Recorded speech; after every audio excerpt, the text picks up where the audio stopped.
The human genome in the 41st millennium exists in a state of constant siege. 10,000 years of expansion across the galaxy has exposed humanity to radiation storms, xenobiological contaminants, industrial toxins, and the insidious touch of the warp itself. Mutation is not an aberration in this age. It is an ever-present threat that gnaws at the genetic integrity of the species. The Imperium's response to this reality reveals much about its character, a mixture of pragmatic necessity, theological absolutism, and scientific curiosity that often conflicts with itself across different institutions and worlds. The origins of mutation divide broadly into two categories, though the boundaries between them blur more than the Adeptus Mechanicus would prefer to admit.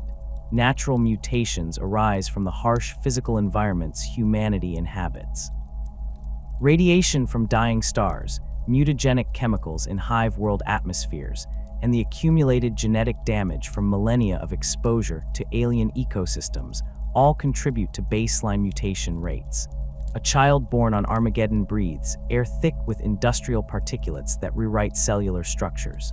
Void-born populations develop elongated limbs and weakened bones from generations in low gravity. Mining worlds expose workers to exotic elements that trigger unpredictable genetic responses. These mutations follow patterns that can be studied, predicted, and sometimes even controlled. The second category defies such rational analysis. Warp-tainted mutations carry the fingerprints of the Imperium, that roiling dimension of psychic energy and demonic consciousness that presses against real space like an infected wound. These changes manifest with a disturbing purposefulness that natural mutation lacks. A worker in an underhive might develop a third eye that sees into the warp. A child might be born with flesh that shifts and writhes independent of their will.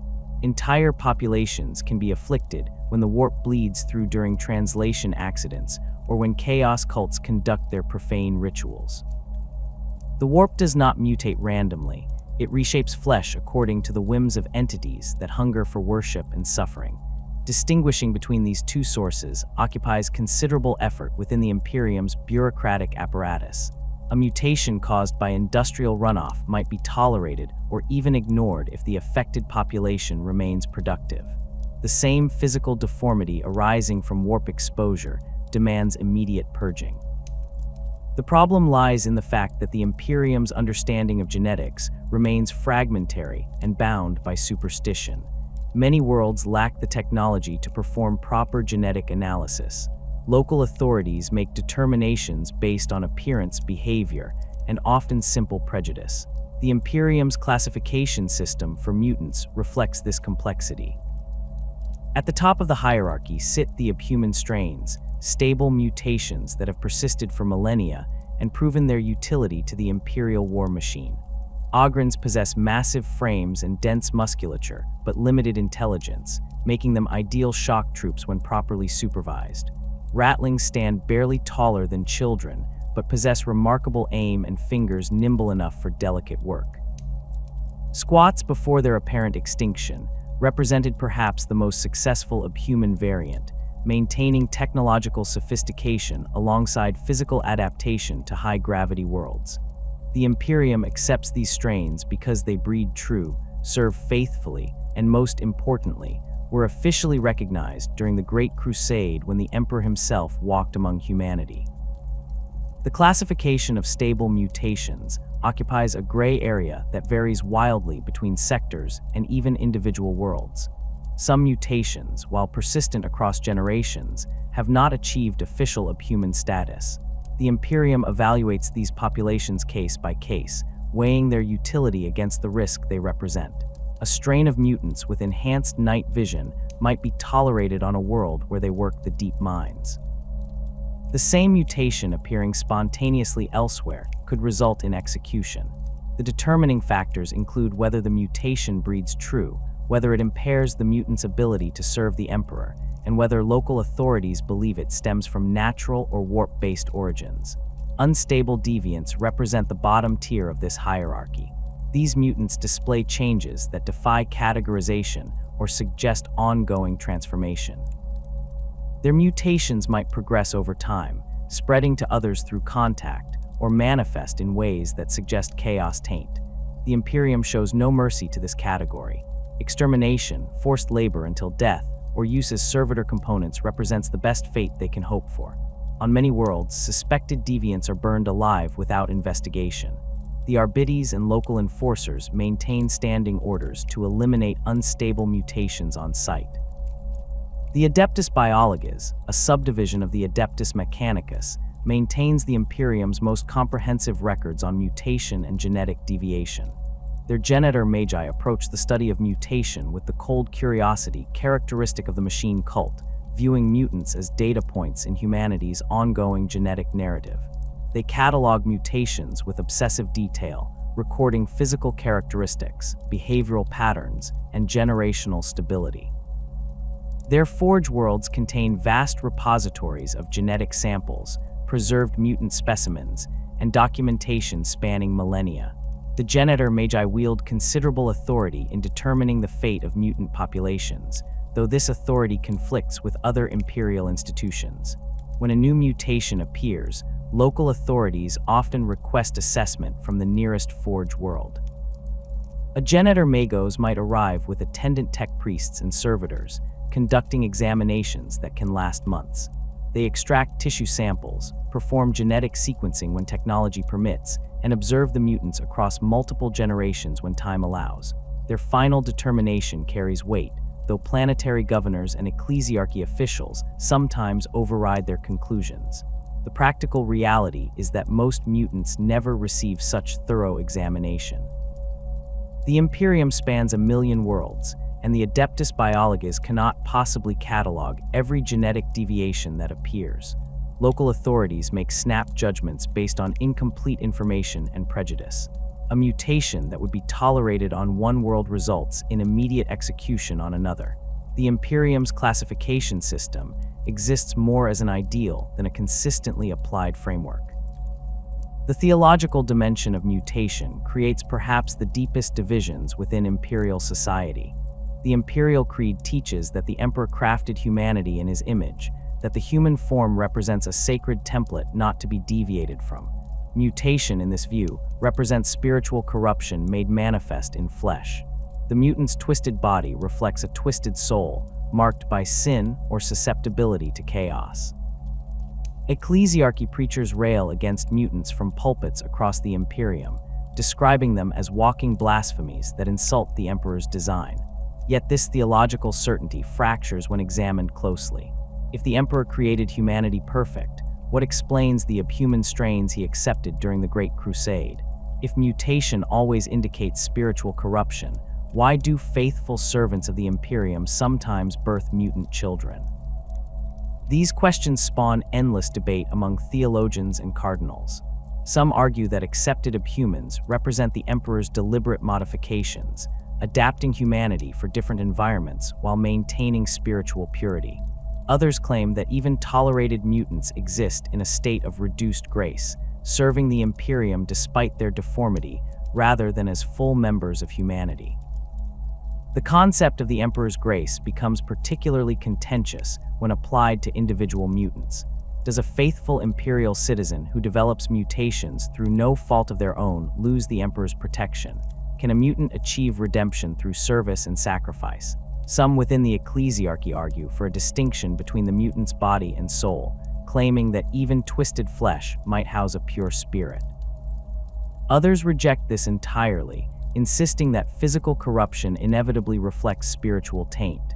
These theological debates have sparked schisms, inspired purges, and shaped policy on countless worlds. The Inquisition approaches mutation with characteristic ruthlessness tempered by pragmatism. Inquisitors recognize that mutation alone does not prove chaos taint, though it raises immediate suspicion. They employ mutants as agents when useful, viewing them as expendable tools in humanity's war against its enemies. Some Inquisitors maintain stables of mutant servants, valuing their unique abilities while remaining ready to execute them at the first sign of true corruption. Others refuse to work with mutants under any circumstances, seeing them as security risks not worth the potential benefit. The Imperium's acceptance of certain mutant strains represents one of its most pragmatic compromises with reality. While the Imperial Creed preaches genetic purity and the Ecclesiarchy condemns deviation from the human form, the military apparatus of the Astra Militarum has relied on abhuman regiments for 10,000 years. These sanctioned mutations occupy a peculiar space in Imperial society, tolerated but rarely welcomed, utilized but seldom honored, protected by ancient decree yet subject to constant scrutiny. The distinction between an abhuman and a mutant worthy of execution often comes down to bureaucratic classification rather than any measurable difference in genetic deviation. The Ogren strain, formerly designated Homo sapiens gigantus, emerged on high-gravity worlds scattered throughout Imperial space. These planets subject their inhabitants to crushing atmospheric pressure and gravitational forces that would kill unmodified humans within weeks. Over thousands of generations, isolated human populations adapted to these conditions through a combination of natural selection and the random genetic drift that occurs in small, isolated populations.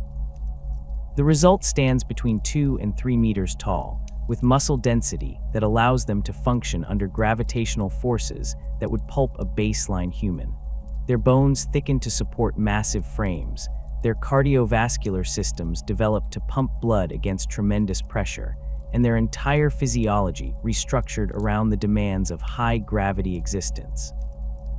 The trade-off for this physical power manifests in cognitive limitations that Imperial observers have documented extensively. Ogrens possess intelligence comparable to human children, struggling with abstract concepts and complex instructions.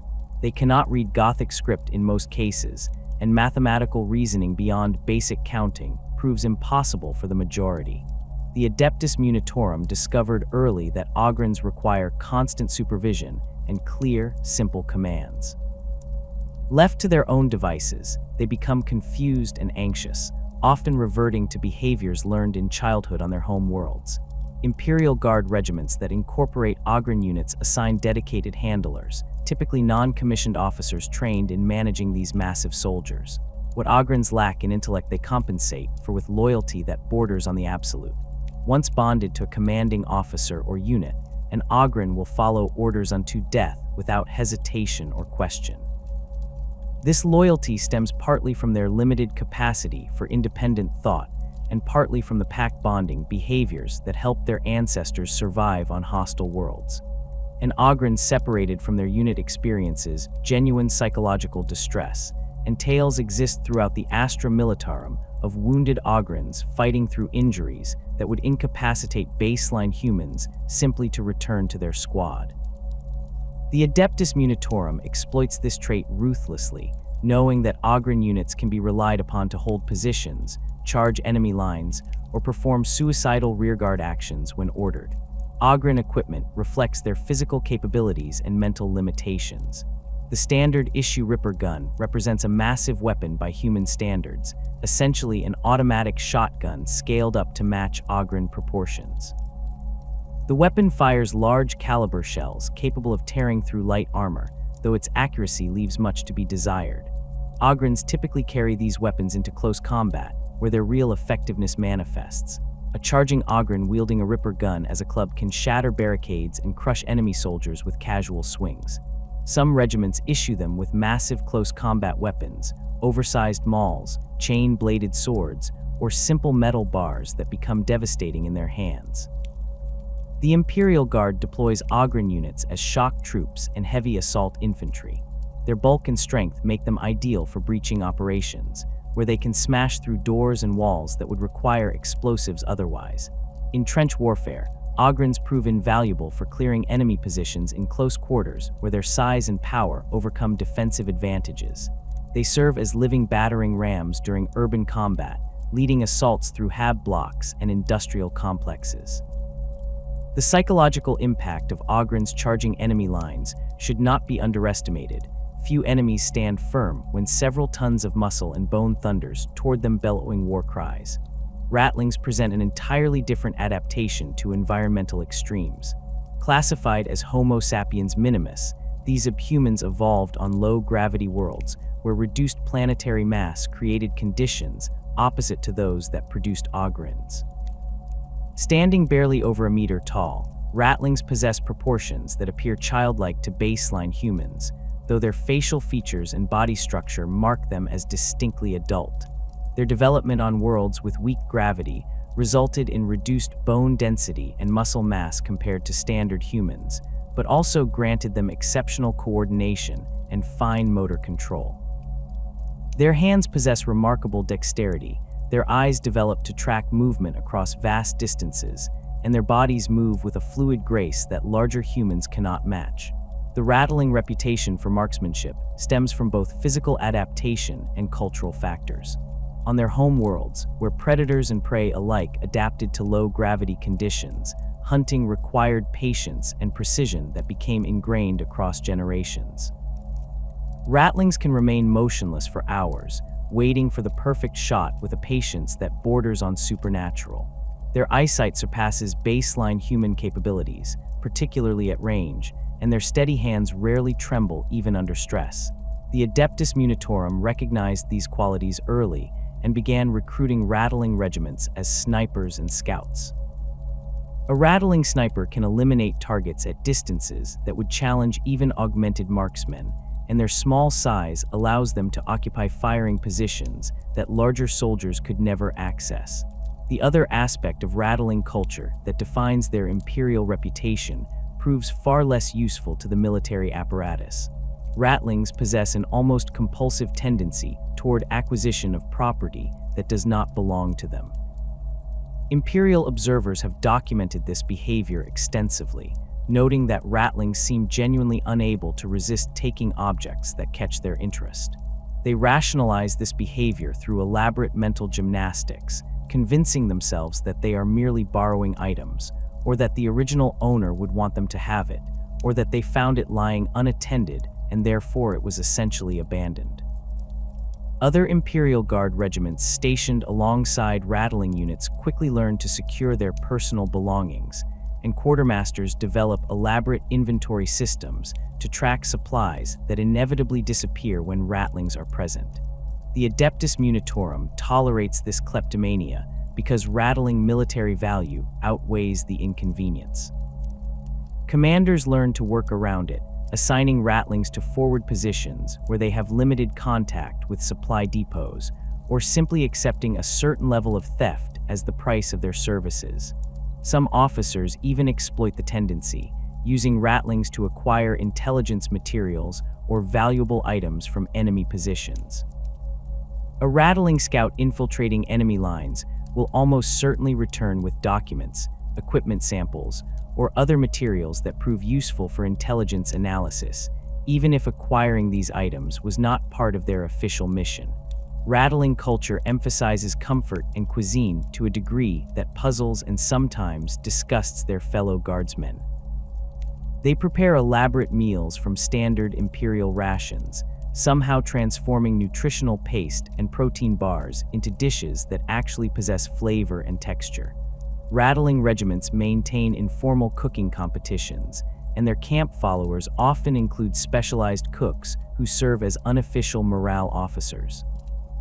This focus on food and comfort seems frivolous to many Imperial commanders, but it serves a practical purpose. Well-fed ratlings perform better, and their cooking skills often improve morale for entire regiments when they share their preparations. The squat civilization represents perhaps the greatest mystery among the abhuman strains. These abhumans adapted to high-gravity worlds much like ogrins, but retaining full human intelligence and developing sophisticated technological capabilities, maintained an independent stellar civilization for millennia. Squat strongholds dotted the galactic core regions, their miners extracting rare minerals from asteroid fields and planetary cores, while their engineers crafted weapons and equipment that sometimes exceeded even Mechanicus standards. The Imperium maintained trade relationships with squat holds, recognizing them as abhuman, but granting them unusual autonomy due to their military and industrial capabilities. Then, sometime in the 41st millennium, contact with the squat holds ceased. Imperial expeditions sent to investigate found abandoned strongholds, silent forges, and no trace of the populations that once inhabited them. The official explanation attributes their disappearance to tyrannid hive fleets consuming their core worlds, though this explanation satisfies few who examine it closely. The timeline does not quite align, and the complete absence of survivors or refugees from such a widespread civilization raises questions. Some Imperial scholars suggest civil war, others point to chaos, corruption, and a few whisper about conflicts with unknown Xenos threats from the galactic core. The Administratum declared the squats extinct or lost, removing them from active abhuman classification while maintaining their historical records. The emergence of the Leagues of Votan in recent years complicated this narrative considerably. These beings claim descent from human colonists from the dark age of technology, possessing technology and cultural practices that show clear similarities to historical squat civilization. They stand shorter than baseline humans, display remarkable engineering capabilities, and organize themselves around ancient artificial intelligences they call ancestor cores. The relationship between the Leagues of Votan and the lost squats remains unclear. Imperial xenobiologists debate whether the Leagues represent surviving squat populations that evolved independently, a related but distinct branch of human evolution, or something else entirely. The Leagues themselves maintain independence from the Imperium, treating with Imperial forces as equals rather than subjects, which further complicates any attempt at classification. Beyond the major abhuman strains, the Imperium recognizes numerous minor variants with varying degrees of official acceptance. Beastmen represent perhaps the most controversial of these lesser strains. These abhumans display animal characteristics, horns, hooves, excessive body hair, and facial structures that blend human and animal features. The exact origins of beastmen remain disputed, with some Imperial authorities claiming they represent stable mutations from feral worlds, while others insist they show signs of chaos taint. Historically, the Imperium tolerated limited numbers of beastmen, particularly in frontier regions where their physical capabilities proved useful. They served in Imperial Guard regiments during the Great Crusade and the early millennia following the heresy. Over time, however, official tolerance for beastmen diminished significantly. The Ecclesiarchy began preaching against them with increasing vehemence, noting the resemblance between beastmen and the mutants that serve chaos gods. Reports of beastmen populations falling to chaos worship became more common, or at least more commonly reported. By the 41st millennium, most Imperial worlds refused to tolerate beastmen, and those that remain exist in isolated communities or serve in Penal Legions, where their lives are spent as currency in the Imperium's endless wars. Some sectors maintain beastmen populations in limited numbers for specific tasks, but official policy has shifted from tolerance to suspicion. Felinids represent an abhuman strain that developed feline characteristics through unclear mechanisms. These abhumans display cat-like eyes, enhanced reflexes, and sometimes subtle facial features that suggest feline ancestry. They emerged on worlds where genetic engineering was practiced during the dark age of technology, though whether they represent deliberate design or accidental mutation remains unknown.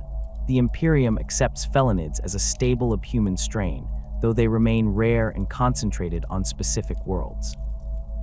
Their enhanced reflexes and night vision make them useful as scouts and infiltrators, though their deployment in Imperial Guard regiments occurs far less frequently than Ogrins or Ratlings. Longshanks adapted to low-gravity environments similar to Ratlings, but developed differently, becoming extremely tall and thin rather than short and compact. Their elongated limbs and lightweight frames suit them for void operations and service on low-gravity installations. The Imperial Navy occasionally recruits longshanks for specific duties aboard vessels and stations where their physiology provides advantages. They remain uncommon and largely unknown outside the void-born populations where they originated. Pelagers evolved on ocean worlds, developing characteristics that suit them for aquatic environments. They possess webbed digits, enhanced lung capacity, and the ability to hold their breath for extended periods. Some pelager strains display more extreme adaptations, including gill-like structures and skin that resists pressure changes. The Imperium recognizes them as abhumans on worlds where their presence serves useful purposes, particularly in naval operations and the exploitation of ocean world resources. Like many minor subhuman strains, their acceptance varies by sector and local authority, with some imperial officials treating them as full citizens, while others view them with suspicion.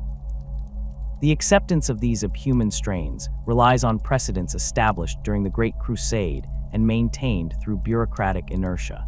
The Imperium continues to tolerate them because it always has, because they serve useful military and economic functions, and because the alternative, purging billions of subhuman citizens, would cost resources the Imperium cannot spare. This acceptance remains conditional and subject to local interpretation. An Ogren regiment might be welcomed on one world and refused entry to another. Ratlings face discrimination even while serving in Imperial Guard regiments. The minor subhuman strains exist in a state of perpetual uncertainty, never quite sure whether the next administratum review will result in their reclassification from tolerated subhuman to condemned mutant. Mutation does not arise from nothing. The human genome requires external pressure to deviate from its baseline template, and the 41st millennium provides such pressures in abundance. Understanding the mechanisms that drive mutation matters greatly to those imperial institutions tasked with managing the mutant threat, though this understanding remains fragmentary and complicated by superstition. The Adeptus Arbites catalogs causes with clinical precision, while the Ecclesiarchy attributes all mutation to spiritual failing. Local planetary authorities make decisions based on whichever explanation suits their immediate needs. The reality encompasses both mundane physical causes and phenomena that defy rational analysis. Radiation permeates the Imperium in forms and intensities that would horrify the populations of ancient Terra. The background radiation on most Imperial worlds exceeds what pre-Unity humanity would have considered safe by orders of magnitude. Hive worlds generate constant radioactive output from their millions of plasma reactors, each one a miniature star contained by magnetic fields and prayers to the machine god. These reactors power the industrial machinery that keeps Hive cities functioning, but their shielding degrades over centuries of continuous operation. Coolant systems fail, containment fields weaken, and radiation leaks into the surrounding environment. The underhives of major Hive worlds measure radiation levels that would kill an unprotected baseline human within hours, yet billions of citizens live in these conditions across generations. The populations inhabiting these radioactive zones develop mutations at rates far exceeding baseline humanity. Children are born with extra digits, fused bones, or organs that function incorrectly. Skin becomes thick and leathery, developing resistance to radiation that their parents lacked. Eyes cloud over or develop protective membranes. Some mutations prove beneficial in the short term, allowing individuals to survive in environments that would kill unmodified humans. Others manifest as tumors, organ failure, and early death. The Adeptus Arbites has documented hundreds of distinct mutation patterns associated with specific types of radiation exposure, though this knowledge rarely reaches the populations most affected. Atomic weapons leave scars on worlds that persist for millennia. The Imperium employs atomic munitions regularly in its wars, sometimes against Xenos threats, but often against its own rebellious populations. A world that defies Imperial authority might face atomic bombardment as punishment, with warheads reducing entire cities to radioactive craters. The survivors inherit a poisoned world where radiation saturates the soil, water, and air. Vegetation that manages to grow absorbs radioactive isotopes, which then concentrate in the food chain. Animals mutate, plants develop bizarre characteristics, and the human populations that attempt to rebuild on these worlds face genetic damage that compounds across generations. War-torn planets accumulate radiation from countless sources beyond deliberate atomic strikes. Plasma weapons discharge, melta-bombs detonate, and reactors breach during combat. Each incident releases radiation into the environment. A planet that serves as a battleground for decades or centuries becomes so contaminated that mutation rates approach certainty. The populations on these worlds adapt or die, with the survivors often displaying mutations that mark them as distinct from baseline humanity.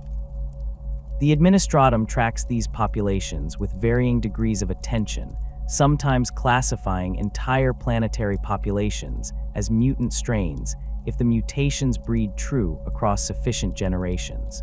Void-born populations face radiation exposure from a different source. The ships that traverse the void between stars offer limited protection from cosmic radiation.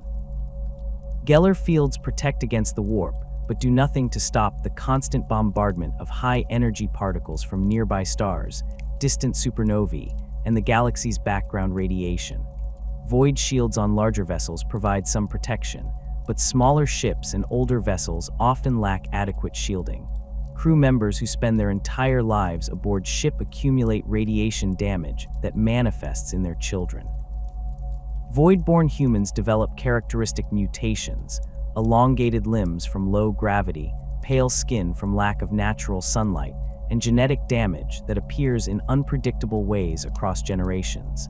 Chemical and biological mutagenic agents represent the second major category of physical mutation vectors. The Imperium's industrial base produces toxic byproducts on a scale that defies comprehension. Hive world manufactorums pump chemical waste into the atmosphere, rivers, and underground reservoirs. Workers in these facilities breathe air thick with particulates that rewrite cellular structures. The Adeptus Mechanicus maintains minimal safety standards in most facilities, viewing worker health as secondary to production quotas. Exposure to industrial chemicals causes mutations that appear within single lifetimes rather than across generations. A worker might develop growths, experience organ changes, or find their skin hardening into something resembling chitin after years of exposure to specific chemical compounds. The variety of mutagenic chemicals in use across the Imperium exceeds any attempt at comprehensive cataloging. Each forge world develops its own industrial processes, many of them incorporating techniques from the dark age of technology that the Mechanicus maintains without fully understanding. Chemical spills release compounds into planetary ecosystems where they persist for centuries. Mining operations extract ores that contain naturally occurring mutagens, which then contaminate water supplies and agricultural land. The populations living downstream or downwind from these operations face exposure whether they work in the facilities or not. Viral outbreaks represent a particularly insidious vector for mutation. The Imperium's constant warfare and trade between worlds creates ideal conditions for disease transmission. Viruses mutate rapidly under normal circumstances, but exposure to the Imperium's varied environments accelerates this process. A virus that originates on one world might transform into something entirely different after passing through populations on a dozen others. Some of these viral mutations alter human genetics directly, incorporating their genetic material into host cells in ways that persist across generations. The Adeptus Biologus has documented cases where viral outbreaks resulted in permanent genetic changes to entire populations, creating new mutant strains that breed true. Heretical tech priests occasionally engage in deliberate genetic manipulation, though the Mechanicus officially condemns such practices. These individuals, driven by curiosity or corrupted by darker influences, experiment on human subjects to explore the limits of genetic modification. They might attempt to create enhanced workers for specific tasks, or simply pursue knowledge forbidden by the cult Mechanicus. Their laboratories, hidden in the depths of forge worlds or on isolated research stations, contain horrors that would disturb even hardened inquisitors. Failed experiments result in mutants whose bodies reflect the twisted ambitions of their creators. Successful experiments sometimes escape containment, spreading their modified genetics into wider populations. The boundary between physical mutation and warp-based corruption becomes difficult to distinguish when examining proximity to warp phenomena. The Immaterium exists outside normal physical laws, and its influence on real space follows no consistent pattern. Warp rifts tear holes in reality through which the energies of the warp pour into the material universe. These rifts appear during catastrophic Geller field failures, when psychers lose control of their abilities, or when chaos cults conduct rituals designed to weaken the barrier between dimensions. The area surrounding a warp rift becomes saturated with energies that rewrite physical laws and biological structures with equal disregard for natural order. Humans exposed to raw warp energy mutate in ways that bear no resemblance to radiation or chemical exposure. The changes occur rapidly, sometimes within minutes or hours rather than across generations. Flesh might sprout eyes that see into the warp, or limbs might elongate and twist into forms that serve no biological purpose. The mutations often display a disturbing purposefulness, as if some intelligence guides the transformation toward a specific end. Individuals near warp rifts report hearing voices that promise power or knowledge in exchange for accepting the changes. Those who resist find themselves mutating anyway, their bodies betraying them as the warp rewrites their genetic structure according to alien logic. Chaos incursions bring concentrated warp corruption to entire regions. When forces dedicated to the ruinous powers invade Imperial space, they carry the taint of the warp with them. The presence of Chaos Space Marines, cultists, and demons saturates the local environment with corrupting energies. Populations caught in these war zones face mutation, even without direct exposure to warp entities. The air itself becomes thick with mutagenic potential. Water sources become contaminated with substances that exist partially in real space and partially in the warp. Plants and animals mutate first, developing characteristics that reflect the influence of specific chaos gods. Humans follow, their mutations accelerating as the chaos presence intensifies. Demonic presence represents the most extreme form of warp-based mutation. Demons are creatures of pure warp energy given temporary physical form. Their very existence in real space violates natural law, and the universe attempts to reject them constantly. The effort required to maintain physical manifestation radiates outward, affecting everything nearby. Humans in the presence of demons experience mutations that reflect the nature of the demon's patron god. Followers of Nurgle develop diseases and physical decay. Those near Tzeentch's demons find their bodies shifting and changing unpredictably. Slaanesh's influence drives mutations toward excess and sensation. Khorne's demons inspire mutations that enhance violence and aggression. These changes occur without the victim's consent or awareness, the warp rewriting their biology to reflect demonic nature. The long-term effects of warp exposure persist even after the immediate threat passes. Populations that survive chaos incursions carry genetic damage that appears in subsequent generations. Children born years after a warp rift closes might display mutations that mark them as tainted. The Inquisition tracks these populations carefully, aware that warp corruption can lie dormant for decades before manifesting. Some worlds are declared perdita and abandoned entirely, their populations deemed too corrupted to salvage. Others undergo extensive purges, with inquisitorial forces eliminating anyone showing signs of mutation, regardless of their service to the Imperium. Generational mutation and genetic drift operate on longer timescales than radiation or warp exposure, but produce equally significant results. Human populations isolated from the wider Imperium for extended periods develop mutations through the natural processes of evolution, accelerated by small population sizes and environmental pressures. The Age of Strife, that 5,000-year period when warp storms isolated human worlds from each other, created ideal conditions for this process. Populations cut off from Terra faced survival on alien worlds with no support or contact with other human settlements. They adapted to their environments or died, with successful adaptations becoming fixed in the population through generations of isolation. Old Night, as the Age of Strife is sometimes called, ended when the Emperor launched the Great Crusade to reunite humanity. The expeditionary fleets that ventured out from Terra discovered human populations that had diverged significantly from baseline humanity. Some had developed into the abhuman strains that the Imperium now recognizes. Others had mutated in ways that made their human ancestry questionable. The Imperium faced difficult decisions about which populations to accept and which to eliminate. The precedents established during this period continue to shape Imperial policy toward mutants in the 41st millennium. Genetic drift occurs naturally in small, isolated populations, even without extreme environmental pressures. Random mutations that would disappear in large populations become fixed when population sizes shrink.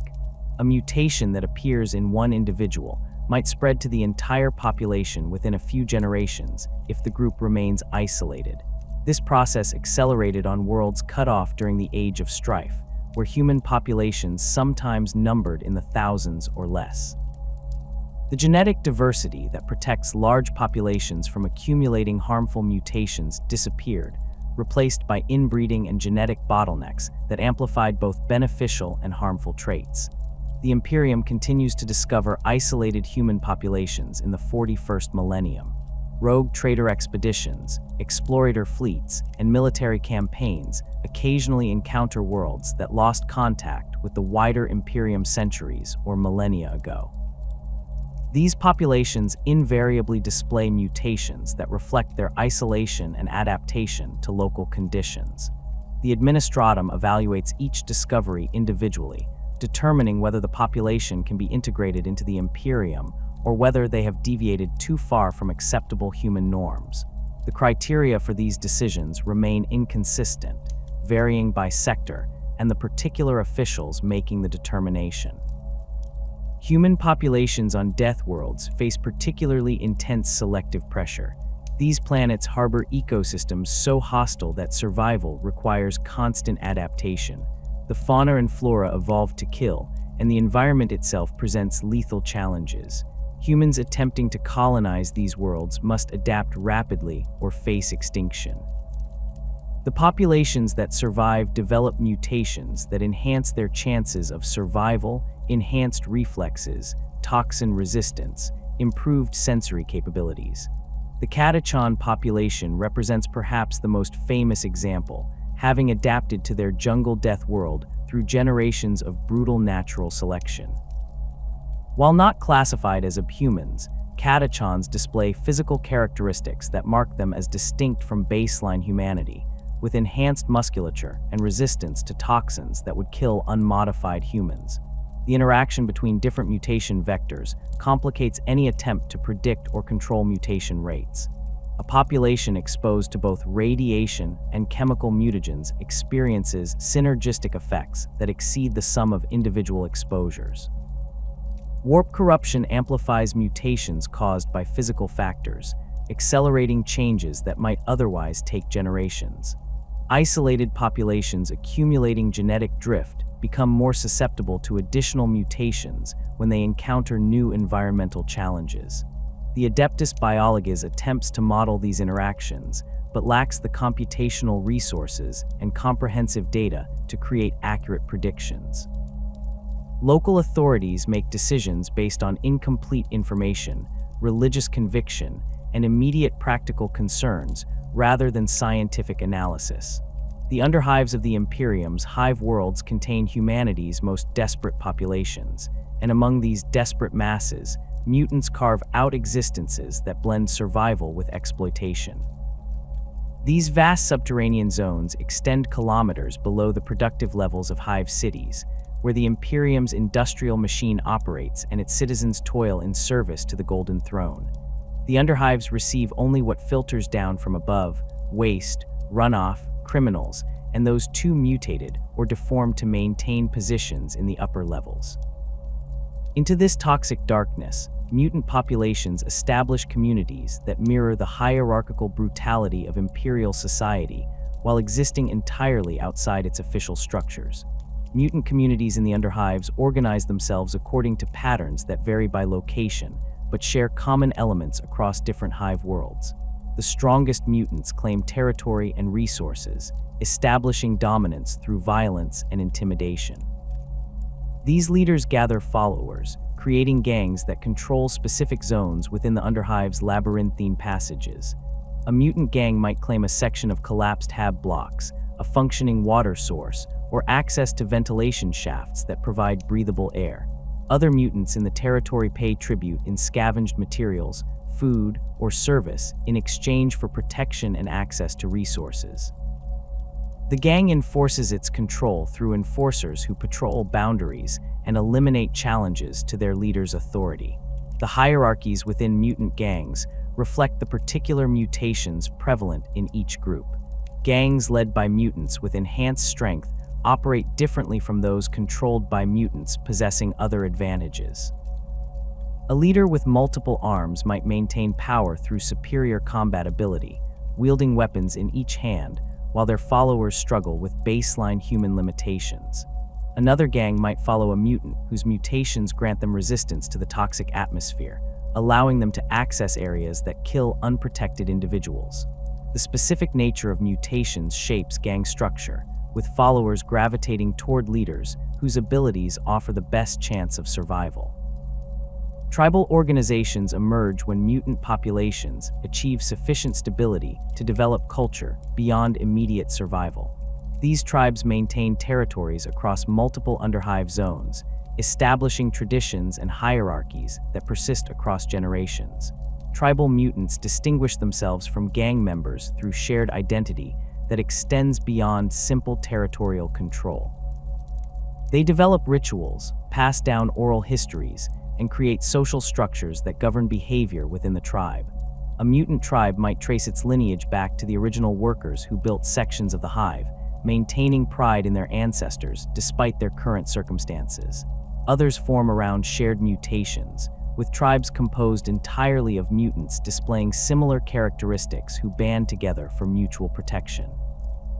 The relationship between tribal mutants and their territories takes on quasi-religious significance in some underhive communities. Certain tribes claim ancient sections of the underhive as sacred ground, defending these areas against all intrusion with fanatical determination. These territories might contain functioning archaeotech, access to clean water sources, or simply hold symbolic importance to the tribe's history. The tribes maintain these spaces with whatever resources they can gather, performing crude maintenance on ancient systems and defending against other underhive populations who would claim the territory for themselves. Imperial authorities occasionally discover that mutant tribes have preserved functioning technology that the upper hive levels believed lost centuries ago, maintained through generations of careful stewardship by populations the Imperium considers subhuman. Territorial conflicts between mutant gangs and human gangers represent constant features of underhive existence. The human populations inhabiting the underhives, criminals, outcasts, and those born into poverty, compete with mutants for the same limited resources. These conflicts erupt into violence with predictable regularity, with both sides raiding each other's territories for supplies, weapons, and captives. Human gangers typically possess better equipment, having access to weapons that filter down from the upper hive or can be manufactured in crude workshops. Mutant gangs counter this advantage with numbers, intimate knowledge of the underhive's geography, and mutations that provide combat advantages. The nature of these conflicts varies by location and the specific populations involved. Some underhive zones maintain uneasy truces between mutant and human populations, with both sides recognizing that constant warfare serves neither group's interests. These truces rarely involve formal agreements, instead emerging from pragmatic recognition that cooperation, or at least non-aggression, allows both populations to survive. Other zones experience perpetual warfare, with raids and counter-raids creating cycles of violence that span generations. Human gangers might attack mutant settlements to capture slaves, or simply to eliminate perceived threats. Mutant gangs retaliate, targeting human territories for revenge or to seize resources they cannot obtain otherwise. Necromunda stands as perhaps the most extensively documented example of underhive mutant populations within Imperial records. This hive world in the Segmentum Solar maintains industrial output that supplies entire subsectors with munitions and manufactured goods. The planet's hive cities extend deep into its crust, with underhives that descend kilometers below the surface. The toxic waste from millennia of industrial production saturates these lower levels, creating an environment where mutation rates exceed those found on most other Imperial worlds. The Necromundan underhive contains mutant populations numbering in the millions, existing in a state of perpetual struggle for survival beneath the productive levels where baseline humans labor in the Emperor's service. The ecology of Necromunda's underhives creates conditions that actively promote mutation. Chemical runoff from the upper hive's manufactorums drips through corroded pipes and flows through ancient drainage systems, contaminating water sources and pooling in low-lying areas. The air contains particulates from industrial processes, each breath introducing mutagenic compounds into the lungs of those who breathe it. Radiation from failing reactors and improperly stored materials adds to the toxic mixture. Humans born in these conditions face near certain mutation, with only the luckiest or most genetically resistant maintaining baseline human appearance. The majority develop visible mutations within their first years of life, marking them for exile to even deeper levels where mutant populations concentrate. Scavengers represent Necromunda's most notorious mutant population. These heavily mutated individuals inhabit the deepest reaches of the underhive, where even other mutants fear to venture. Scavengers display mutations so extensive that their human ancestry becomes questionable. Extra limbs, grossly distorted features, and bodies that seem to shift and change characterize their appearance. They organize into raiding parties that venture upward into higher underhive levels, attacking settlements for supplies and captives. Scavvy raiders strike without warning, emerging from forgotten passages and collapsed tunnels to overwhelm their targets through numbers and ferocity. They drag captives back to their lairs, where the unfortunate prisoners face fates that range from slavery to consumption to transformation into additional scavengers through exposure to the concentrated toxins of the deep underhive. The scavvy population maintains a disturbing relationship with disease and plague. Many scavengers display symptoms of infections that would kill baseline humans, yet they continue functioning despite carrying multiple pathogens. Some Imperial biologist theorists suggest that scavengers serve as disease reservoirs, harboring viruses and bacteria that mutate within their bodies before spreading to other populations. Scavvy raids sometimes coincide with plague outbreaks in the territories they attack, though whether this represents deliberate biological warfare or simply the consequence of their diseased state remains unclear. The upper hive authorities periodically organize purges of scavvy territories, sending enforcer teams or hired gangers into the depths to eliminate concentrations of these mutants before they pose threats to productive levels. Plague zombie outbreaks on Necromunda demonstrate the intersection between mutation, disease, and the underhive's toxic environment. These incidents occur when virulent plagues sweep through underhive populations, killing most victims, but transforming others into shambling creatures driven by base instincts. Plague zombies retain minimal cognitive function, capable only of seeking out living humans to attack and infect. The outbreaks spread rapidly in the confined spaces of the underhive, with infected individuals biting and clawing at anyone they encounter. The disease transforms victims within hours, creating exponential growth in zombie populations that can overwhelm entire underhive zones before upper hive authorities even become aware of the threat. The response to plague zombie outbreaks reveals the Imperium's priorities regarding underhive populations. Upper hive authorities seal affected zones, welding shut access points and establishing quarantine perimeters. They make no attempt to rescue uninfected populations trapped within the quarantine, instead leaving them to either survive or succumb to the outbreak.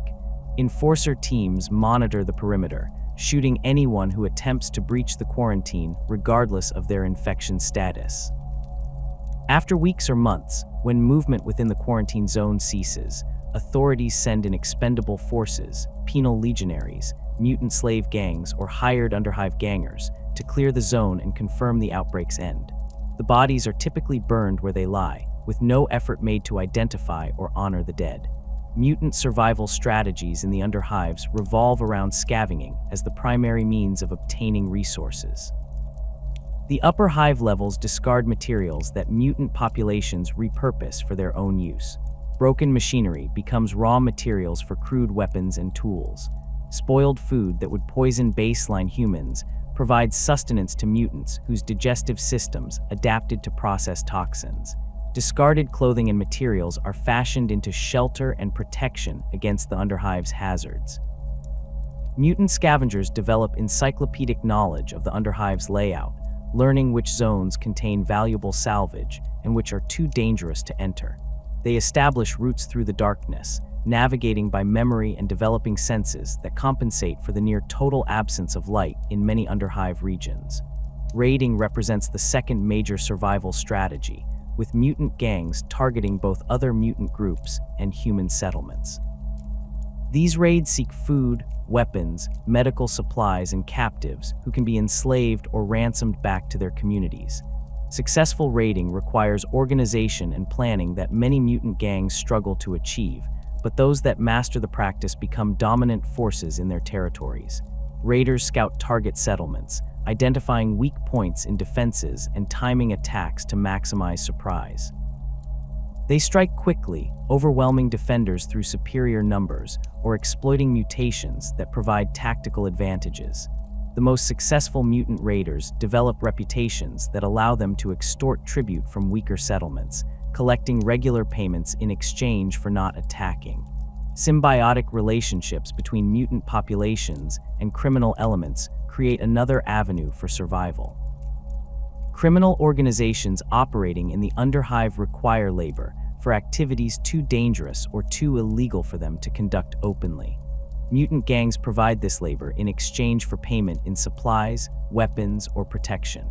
A criminal syndicate might hire mutants to raid rival operations, transport contraband through hazardous underhive zones, or serve as expendable soldiers in gang wars. The mutants receive resources they cannot obtain through scavenging alone, while the criminals exploit labor that costs them little and can be discarded without legal consequences. These arrangements rarely involve trust or loyalty, with both sides maintaining the relationship purely through mutual benefit and the implicit threat of violence. Some mutant communities establish more stable economic relationships with the upper hive levels through intermediaries. Mutant scavengers locate valuable archaeotech or rare materials in the underhive's depths, selling these finds to merchants who resell them to upper hive buyers. The merchants profit from the markup, while the mutants receive supplies and equipment they could not otherwise acquire.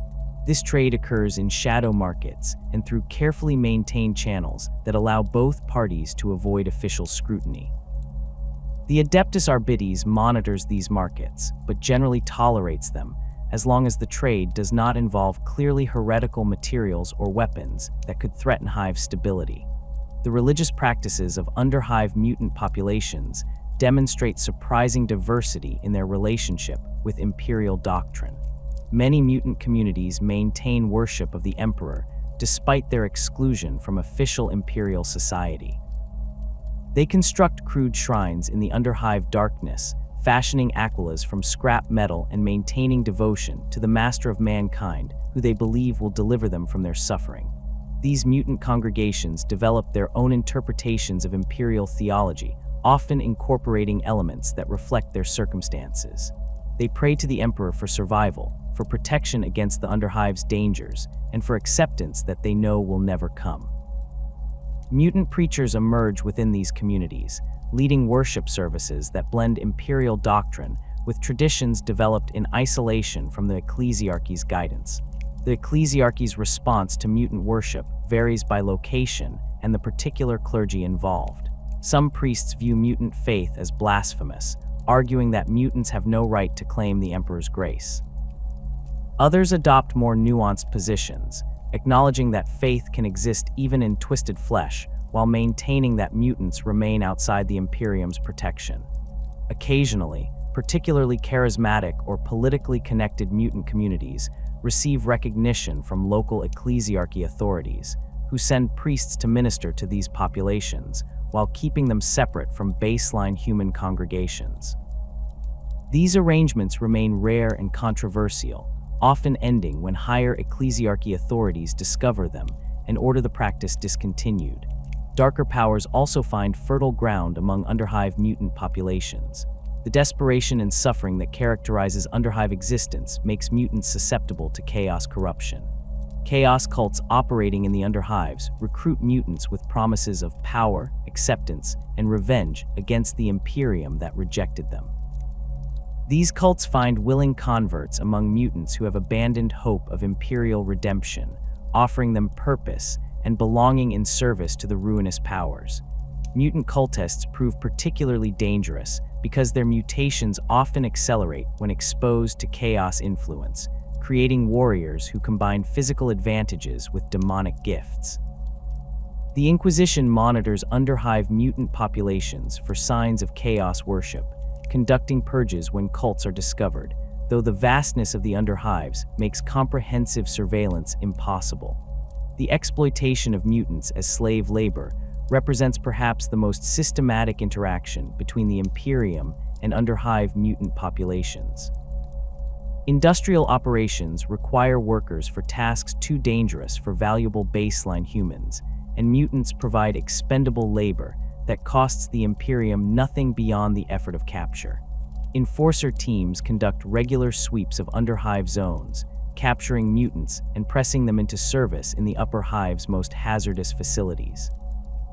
These mutant slaves clean reactor cores, handle toxic materials, and perform maintenance in environments where radiation or chemical exposure guarantees death within weeks or months. The Imperium views this practice as efficient resource utilization, extracting labor from populations that would otherwise serve no purpose.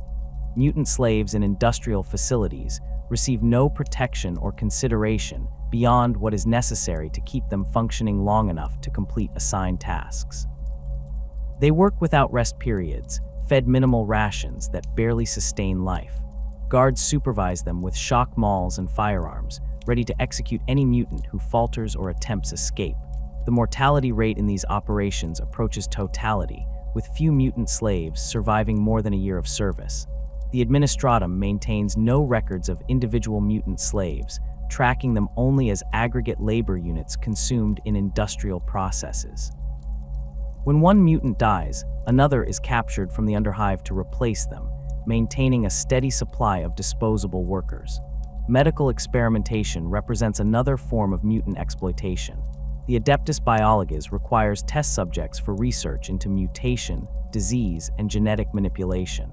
Mutants provide ideal subjects because they already display genetic deviation, allowing researchers to study mutation processes and test potential treatments or enhancements. These experiments occur in facilities hidden within forge worlds or on isolated research stations, where the Mechanicus conducts work too controversial for public knowledge. Mutant test subjects endure procedures that would be considered heretical if performed on baseline humans, their bodies used to explore the limits of genetic modification and the mechanisms of mutation. The knowledge gained advances the Imperium's understanding of genetics, though the cost in mutant lives never appears in official reports. The Imperium's response to mutant populations operates through overlapping layers of authority that frequently conflict with each other while pursuing the same ultimate goal: maintaining genetic purity and eliminating threats to humanity's survival. The Adeptus Arbites enforces imperial law with ruthless efficiency. The Inquisition hunts corruption wherever it manifests, and the Ecclesiarchy provides theological justification for actions that might otherwise trouble imperial citizens. Together, these institutions create a system of persecution that grinds mutant populations between competing interpretations of what constitutes acceptable deviation and what demands immediate extermination. The Adeptus Arbites maintains the Imperium's legal framework regarding mutation through the Lex Imperialis, that vast collection of laws accumulated over 10 millennia of imperial governance. The relevant sections fill entire data vaults on Arbites' fortress precincts, detailing classifications of mutation, acceptable tolerance levels, and prescribed punishments for various categories of genetic deviation.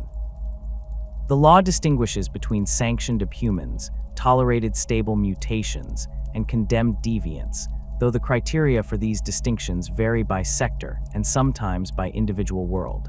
An Arbites judge on one planet might rule a particular mutation acceptable, while their counterpart 3 systems away orders immediate execution for the same condition. The Arbites enforces anti-mutant legislation through regular sweeps of population centers, checking citizens for signs of mutation during routine law enforcement activities. Citizens seeking travel documents, work permits, or any interaction with imperial bureaucracy undergo physical examination by Arbites medicae or servitors programmed to detect common mutations. These examinations focus on visible deformities, extra digits, unusual skin conditions, facial abnormalities, or limb malformations. A citizen displaying such characteristics faces immediate detention, while Arbites authorities determine whether the mutation falls within acceptable parameters or constitutes grounds for harsher measures. The legal framework attempts to codify what the Imperium considers acceptable mutation, though the reality proves far more complex than the law suggests.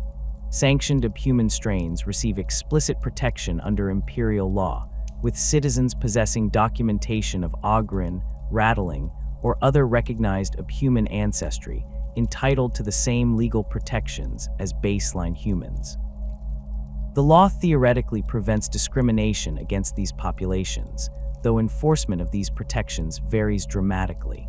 An ogrin with proper documentation might serve in the Imperial Guard with honor, while another lacking the correct paperwork faces execution as an unlicensed mutant despite identical genetic heritage. Stable mutations that breed true across multiple generations occupy a gray zone in Imperial law. The Arbites evaluates these cases individually, examining family histories and genetic records when available.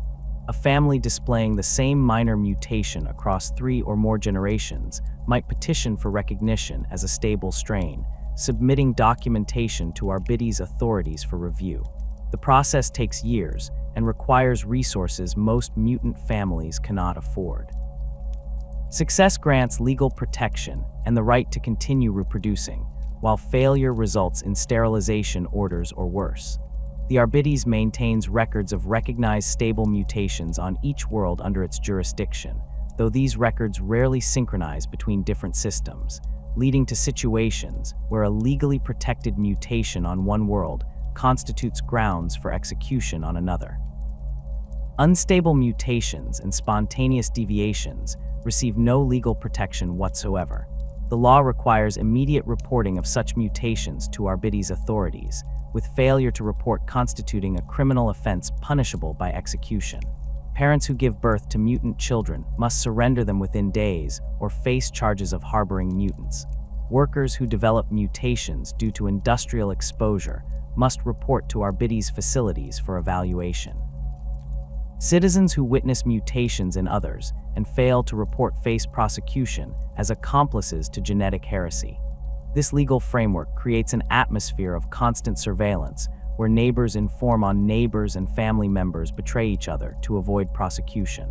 The Arbites employs brutal efficiency in processing reported mutations. Detention facilities attached to Arbites fortress precincts contain holding cells where suspected mutants await evaluation. Arbites Medicae conduct examinations to determine the nature and extent of mutations, documenting their findings in reports that determine the prisoner's fate. Those deemed to possess stable, non-threatening mutations might receive release with restrictions on their movements and reproduction rights. Others face immediate execution, their bodies incinerated to prevent any possibility of genetic material spreading into the wider population. The Arbites maintains execution quotas on worlds with high mutation rates, processing hundreds or thousands of mutants daily through facilities designed for industrial-scale killing. The legal distinction between mutation and chaos taint occupies particular importance in Arbites doctrine. The law recognizes that not all mutations indicate corruption by the ruinous powers, though distinguishing between physical mutation and spiritual taint proves difficult in practice. Arbites authorities look for specific markers, mutations that defy natural explanation, changes that occur too rapidly to result from environmental factors, or deformities that resemble the gifts granted by chaos gods. A worker whose skin develops resistance to industrial chemicals faces different treatment than one whose flesh spontaneously manifests eyes or mouths. The former might be tolerated or even valued for their enhanced ability to work in hazardous conditions. The latter faces execution as a suspected chaos cultist regardless of their protestations of innocence. The Inquisition operates above and outside the Arbites legal framework, wielding authority that supersedes local law enforcement. Inquisitors pursue mutation as one aspect of their broader mandate to protect humanity from existential threats.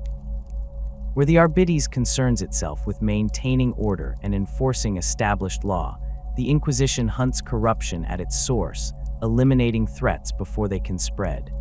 An inquisitor investigating mutation on a world might ignore local Arbites classifications entirely, making their own determinations about what constitutes acceptable deviation and what requires purging. This creates tension between the two institutions, with Arbites judges sometimes finding their authority overridden by inquisitors who consider local law inadequate for addressing the threats they perceive. Ordo Hereticus specializes in hunting corruption within the Imperium's human populations, making them the primary inquisitorial force dealing with mutant populations.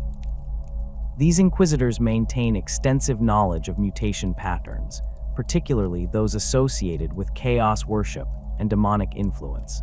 They employ specialists including chirurgeons who can identify chaos taint through examination of mutated tissue, tech priests who analyze genetic samples for signs of warp corruption, and psychers who sense the spiritual dimension of mutation that physical examination cannot detect. An Ordo Hereticus Inquisitor, investigating a mutant population, employs all these resources to determine whether the mutations result from natural causes or indicate deeper corruption. The Inquisition's methods for identifying chaos-tainted mutants involve both technological analysis and more esoteric techniques. Chirurgeons dissect mutant specimens, examining their internal structures for abnormalities that suggest warp influence. Mutations caused by radiation or chemical exposure follow predictable patterns. Tumors form in specific locations, bones thicken or thin according to physical laws, organs fail in ways that medical science can explain. Chaos mutations defy these patterns, creating structures that serve no biological purpose or that function through mechanisms that violate natural law. A mutant whose extra limbs move with coordination impossible given their nervous system's layout indicates chaos influence. Another whose mutations heal damage or regenerate tissue faster than baseline human biology raises similar suspicions.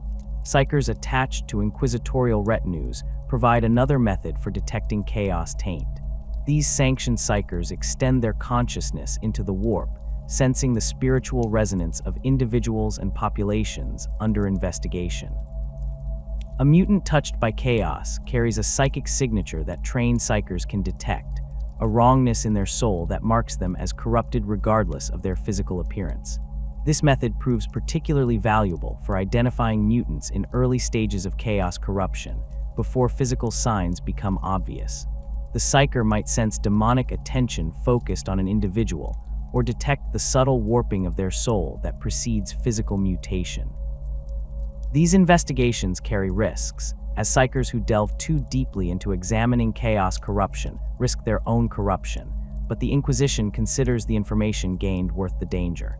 Witch hunters operate as specialized agents within the Inquisition's structure, though many maintain independence from formal inquisitorial authority. These individuals pursue mutants with particular focus on those displaying psychic abilities or signs of warp taint. A witch hunter investigating mutant populations looks for specific indicators, mutations that appeared suddenly without environmental cause, deformities that resemble the marks of specific chaos gods, or mutants who display unusual influence over others in their community. They conduct interrogations using methods that would horrify even hardened Arbites judges, extracting confessions and information through torture and intimidation. A witch hunter's determination that a mutant carries chaos taint results in immediate execution, often through burning to ensure complete destruction of the corrupted flesh. The distinction between tolerated human populations and condemned mutants becomes crucial during inquisitorial investigations. The Inquisition recognizes the Imperium's need for human soldiers and workers, accepting that these sanctioned strains serve valuable purposes despite their genetic deviation. However, Inquisitors remain vigilant for signs that human populations have fallen to chaos corruption. An Ogren regiment displaying unusual intelligence or questioning orders might face investigation for chaos taint. Rattling units that demonstrate coordination beyond their normal capabilities raise suspicions. The Inquisition has purged entire human regiments when evidence suggested corruption, executing thousands of soldiers who served the Imperium faithfully because a handful showed signs of taint. Organized purges represent the Imperium's most visible response to mutant populations when local authorities determine that mutation rates have exceeded acceptable levels. These operations mobilize significant military resources, deploying Imperial Guard regiments, Arbites strike forces, or even Space Marine forces when the threat warrants such attention. The scale of purges varies from targeted elimination of specific mutant communities to planet-wide cleansing operations that kill millions. The decision to initiate a purge typically comes from planetary governors in consultation with Arbites commanders and Ecclesiarchy officials, though Inquisitors can order purges independently when they identify threats requiring immediate action. Purge operations follow established tactical doctrines developed over millennia of eliminating mutant populations. Military forces establish perimeters around target zones, preventing mutants from escaping, while soldiers move through the area systematically eliminating all inhabitants. Infantry squads clear buildings and tunnels, executing mutants on sight and burning bodies to prevent disease spread. Armored vehicles provide fire support, demolishing structures that might harbor mutants and suppressing any organized resistance. Artillery strikes soften target areas before ground forces enter, collapsing tunnels and destroying fortifications that mutants might use for defense. The operations continue until commanders confirm complete elimination of the mutant population, with follow-up sweeps ensuring no survivors remain hidden in the ruins. The tactics employed during purges reflect the Imperium's view of mutants as less than human. Soldiers receive orders to show no mercy, to ignore pleas for surrender, and to kill mutants regardless of age or apparent threat level. Children die alongside adults, the Imperium reasoning that mutant offspring will only grow into mutant adults if allowed to live. Mutants attempting to surrender face execution identical to those who resist. The Imperial Guard trains soldiers to overcome any hesitation about killing beings that appear human, emphasizing that mutants represent genetic threats to humanity's survival and that mercy serves no purpose. Veterans of purge operations describe the work as unpleasant but necessary, comparing it to exterminating vermin infestations rather than combat against thinking opponents.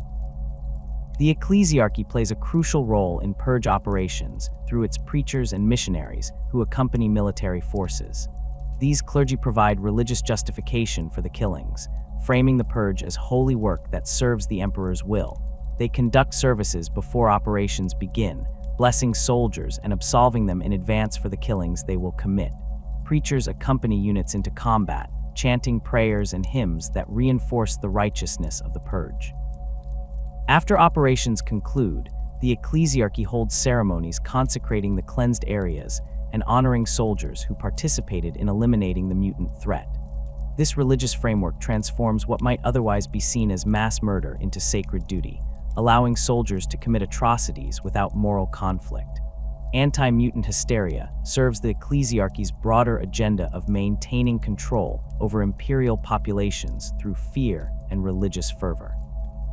Preachers deliver sermons describing mutants as walking blasphemies, physical manifestations of sin and corruption that threaten the spiritual purity of faithful citizens. They organize public burnings of captured mutants, staging these executions as religious spectacles that draw crowds of citizens. The preachers lead the assembled masses in prayers and hymns while mutants burn, transforming executions into acts of communal worship. These events serve multiple purposes, eliminating mutants, reinforcing religious doctrine, and demonstrating the Ecclesiarchy's power over life and death. The practice of whipping up anti-mutant sentiment reaches its peak during organized purge campaigns. Ecclesiarchy officials coordinate with planetary governors and military commanders to prepare populations for upcoming operations. Preachers deliver increasingly inflammatory sermons in the weeks before purges begin, describing mutants as existential threats to Imperial citizens. They spread rumors of mutant atrocities, often exaggerating or fabricating incidents to justify the coming violence. Citizens hear stories of mutants kidnapping children, spreading plagues, or worshipping chaos gods, creating fear and anger that makes the population supportive of purge operations.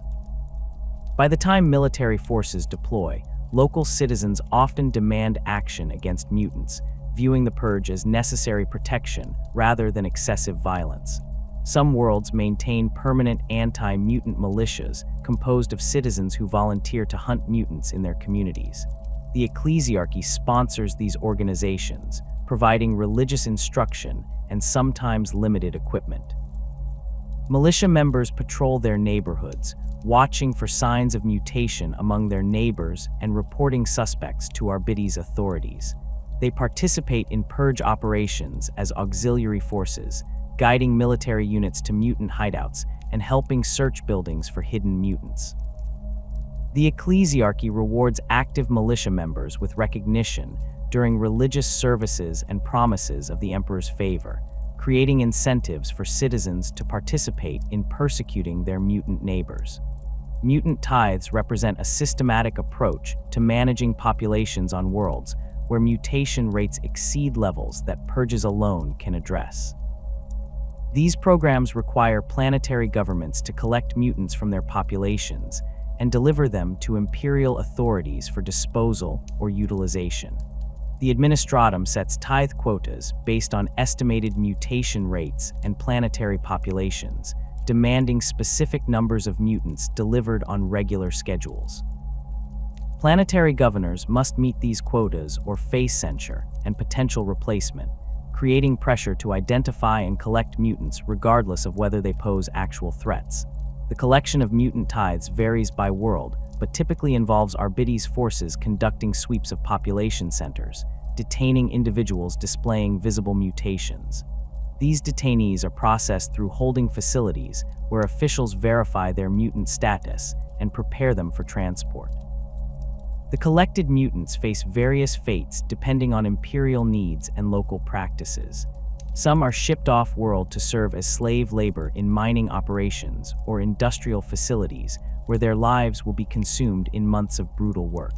Others undergo processing into servitors, their brains wiped and bodies converted into cyborg slaves that serve the Mechanicus.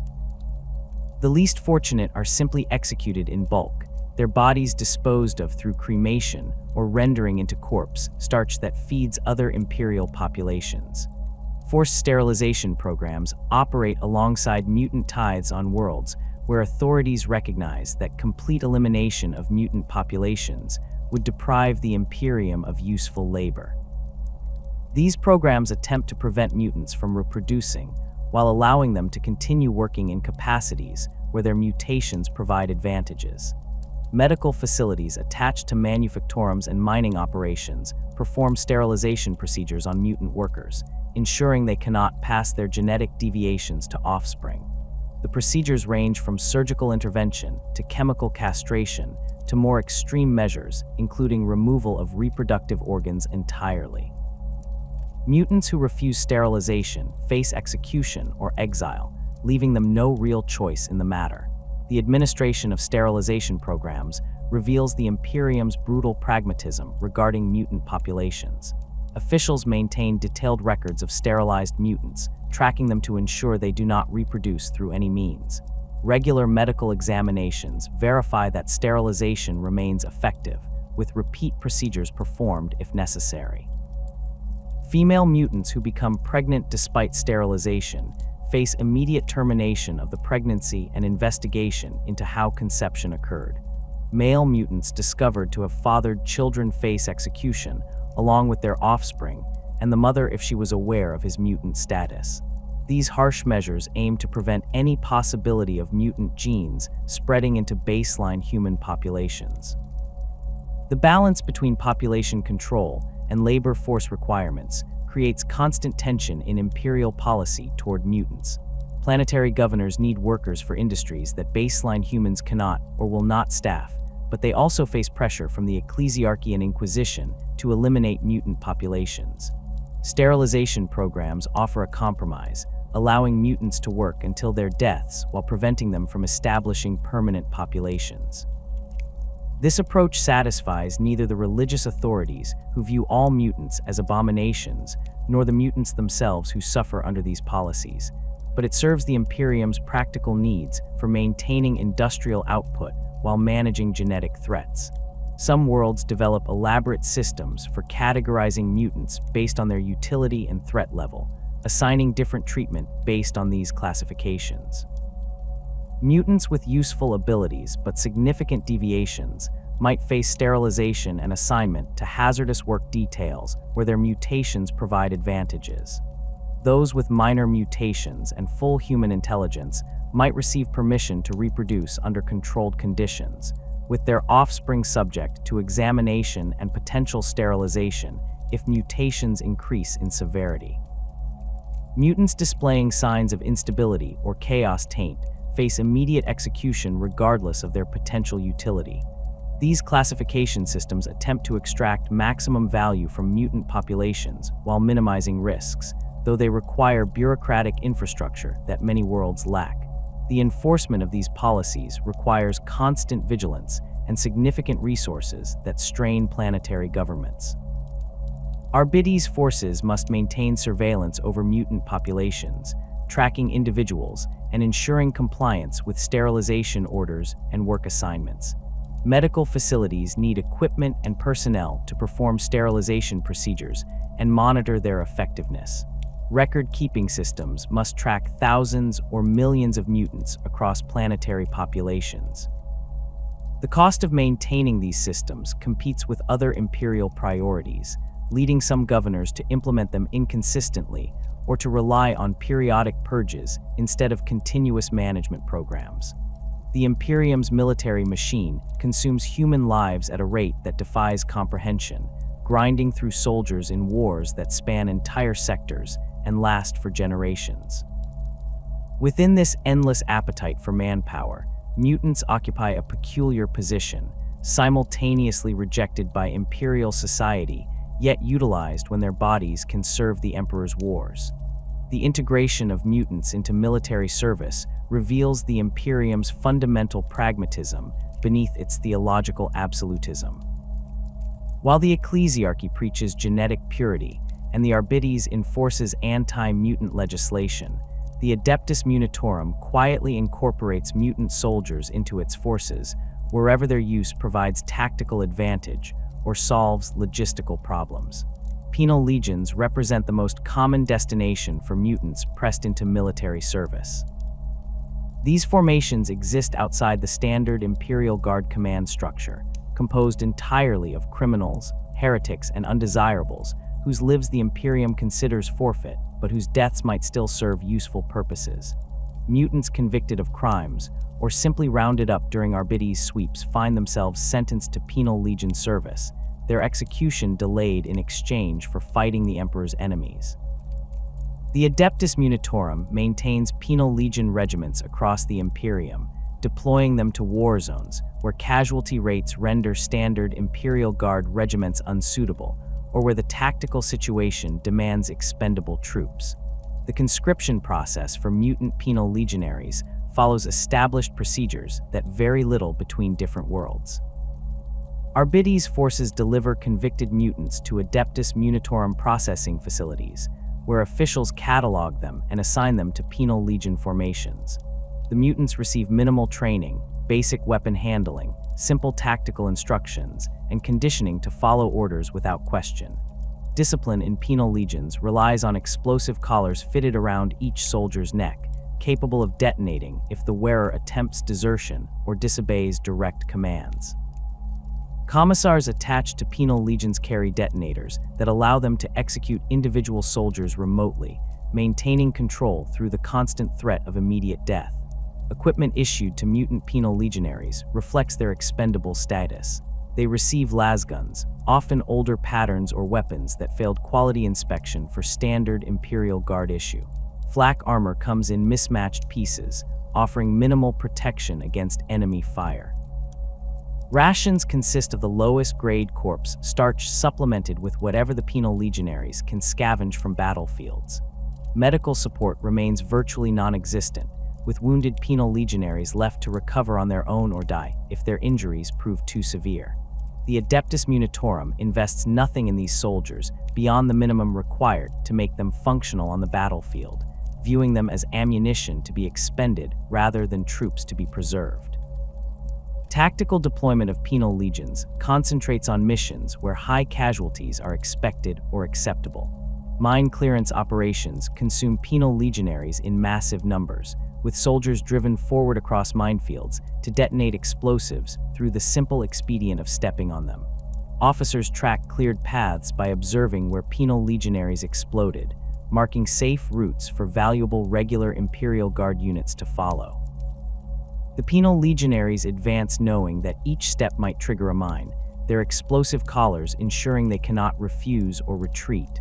Those who survive the crossing face whatever enemy forces wait on the other side, typically dug into defensive positions with clear fields of fire across the minefield. Frontal assaults against fortified positions represent another common use for Penal Legions. Imperial Guard commanders order Penal Legion waves forward to absorb enemy fire and identify defensive strongpoints, gathering intelligence through the expenditure of Penal Legionary lives. The mutant soldiers advance across open ground under withering fire, dying in heaps while officers observe enemy firing positions and estimate ammunition expenditure. Follow-up waves of Penal Legionaries continue the assault, each wave depleting enemy ammunition and degrading defensive capabilities until regular Imperial Guard units can advance with acceptable casualty rates. A single assault might consume entire Penal Legion regiments, thousands of mutants dying to capture objectives that standard Imperial Guard tactics would approach more cautiously. Urban warfare provides opportunities to utilize Penal Legions in building clearance operations, where the close quarters and numerous hiding spots make every room a potential death trap. Penal Legionaries enter structures first, drawing fire from defenders and triggering booby traps that would otherwise kill regular Imperial Guard soldiers. They advance through corridors and rooms without proper tactical coordination, relying on numbers and expendability rather than training or equipment. Survivors emerge with information about enemy positions and defensive measures, allowing regular units to plan more effective assaults. The Penal Legionaries who die in these operations receive no recognition or remembrance, their bodies left in the ruins they helped clear. Chemical and biological warfare zones present environments where mutant Penal Legionaries provide specific advantages. Many mutants possess enhanced resistance to toxins due to their mutations, allowing them to operate in contaminated areas that would require expensive protective equipment for baseline humans. The Adeptus Munitorum deploys these mutants into poison gas clouds, radioactive ruins, and disease-ridden battlefields, where their mutations help them survive conditions that would kill unmodified soldiers within minutes. They conduct reconnaissance, eliminate enemy forces, and secure objectives in these zones, their natural resistance making them more effective than regular troops in specialized protective gear. The irony that mutations which mark them for persecution by Imperial society also make them valuable in specific military roles escapes no one involved in these operations. The integration of Oghren regiments into standard Imperial Guard formations represents a stark contrast to the treatment of Penal Legionaries. Oghrens benefit from their official recognition as sanctioned humans, receiving proper equipment, training, and tactical deployment that acknowledges their value as soldiers. The Adeptus Munitorum maintains dedicated Oghren regiments and also assigns Oghren squads to regular Imperial Guard formations as heavy assault units. These assignments pair Oghrens with human handlers who manage their limited intelligence and direct their considerable combat power toward productive purposes. Oghren squads typically consist of 5 to 10 individuals led by a human sergeant or corporal trained in managing human troops.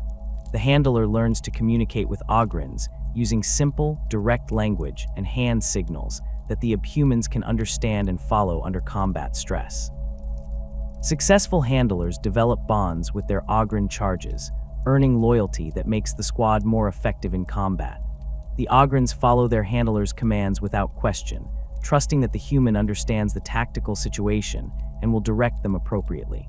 This relationship requires patience and consistency from the handler, as Oghrens become confused and anxious when faced with complex instructions or situations that deviate from their training.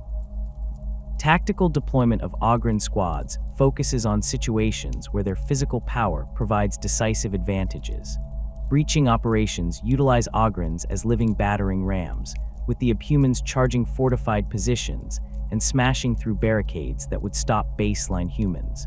Their massive frames absorb fire that would kill smaller soldiers, and their Ripper guns deliver devastating close-range firepower that suppresses defenders. Once Ogryns breach enemy lines, their presence in close quarters proves catastrophic for defenders who lack heavy weapons capable of stopping them. An Ogryn swinging a Ripper gun as a club can cave in power armor and shatter combat shields, while their raw strength allows them to tear apart fortifications with their bare hands. Trench warfare showcases Ogryn capabilities in environments where their size and strength overcome defensive advantages. Imperial Guard commanders deploy Ogryns during trench assaults, sending them over the top to charge enemy positions, while regular infantry provides covering fire. The Ogryns cross no man's land under fire, their thick hides and dense muscle-absorbing shots that would drop baseline humans. Upon reaching enemy trenches, they drop into the confined spaces and begin clearing defenders with brutal efficiency. Their size makes them difficult to stop in close quarters, and their limited intelligence becomes irrelevant when the tactical situation reduces to simple violence. Defenders attempting to hold trenches against Ogryn assault face opponents who cannot be intimidated and will not retreat, fighting until they achieve their objectives or die trying. The psychological impact of Ogryn charges affects both allies and enemies. Imperial Guard soldiers fighting alongside Ogryns take heart from the presence of these massive warriors, knowing that the Abhumans will absorb enemy fire and break through defenses that might otherwise prove impenetrable. Enemy forces facing Ogryn assault often break before contact, unwilling to stand against opponents who tower over them and seem impervious to normal weapons. Those who do stand their ground find themselves overwhelmed by opponents whose physical power makes conventional defensive tactics ineffective. The sight of Ogryns tearing through enemy positions creates panic that spreads through defender ranks, disrupting command and control, and making positions easier for regular Imperial Guard units to capture. Rattling regiments serve entirely different tactical purposes, their small size and exceptional marksmanship making them ideal for reconnaissance and sniper operations. The Adeptus Munitorum organizes rattlings into specialized units that deploy independently or attach to regular Imperial Guard formations as scout and sniper elements. A typical rattling squad consists of 5 to 8 individuals, equipped with long laws rifles and camouflaging cloaks that help them blend into their surroundings. These squads operate ahead of main Imperial Guard forces, gathering intelligence on enemy positions and eliminating high-value targets from concealed firing positions. Rattling snipers establish hides in locations that larger humans could never access, using their small stature to occupy spaces between walls, in ventilation systems, or atop unstable structures that would collapse under baseline human weight. They remain motionless for hours or days, waiting for targets to present themselves while observing enemy movements and dispositions. Their exceptional eyesight allows them to identify officers, specialists, and equipment at ranges exceeding a kilometer, providing intelligence that shapes Imperial Guard tactical planning. When targets appear, rattlings take shots with precision that rivals or exceeds augmented marksmen, their steady hands and patient temperament making them natural snipers. The deployment of rattling scouts ahead of Imperial Guard advances provides commanders with detailed information about enemy dispositions and terrain features.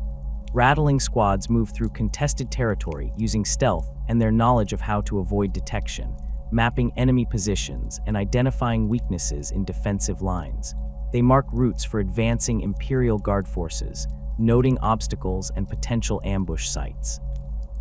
Their reports include details that baseline human scouts might miss, as rattlings possess keen observational skills honed through generations of hunting on their low-gravity homeworlds.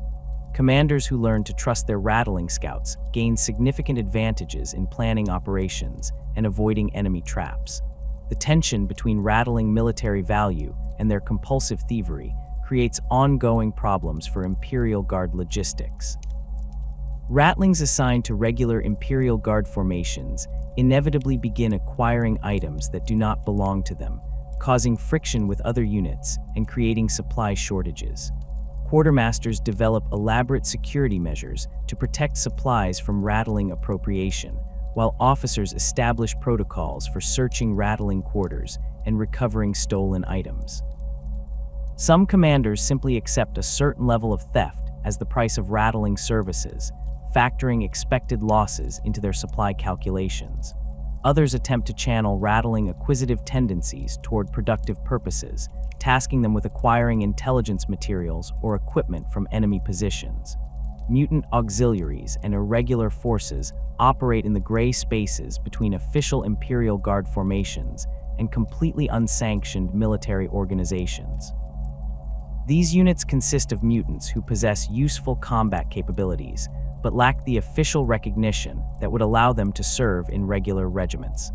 Planetary defense forces sometimes incorporate mutant auxiliaries when facing invasions that threaten to overwhelm conventional forces, accepting mutant volunteers or conscripts who can hold weapons and follow basic orders. These auxiliaries receive minimal equipment and training, serving as expendable troops who absorb enemy attacks and hold positions until regular forces can respond. Guerrilla warfare in occupied territories provides opportunities for mutant populations to serve Imperial interests without formal military integration. Resistance movements operating behind enemy lines recruit mutants who possess local knowledge and motivation to fight invaders. These mutant guerrillas conduct sabotage operations, assassinate enemy officers, and gather intelligence that they transmit to Imperial forces. Their mutations sometimes provide advantages in guerrilla operations, enhanced night vision for nocturnal raids, increased strength for carrying heavy weapons, or resistance to environmental hazards that affect baseline humans. Imperial commanders maintain contact with these resistance movements through agents and informers, providing limited support in the form of weapons and intelligence, while maintaining deniability regarding their relationship with mutant fighters. Infiltration missions into contaminated zones represent another specialized role where mutant auxiliaries prove valuable. Battlefields saturated with chemical weapons, biological agents, or radioactive fallout require troops who can operate without extensive protective equipment.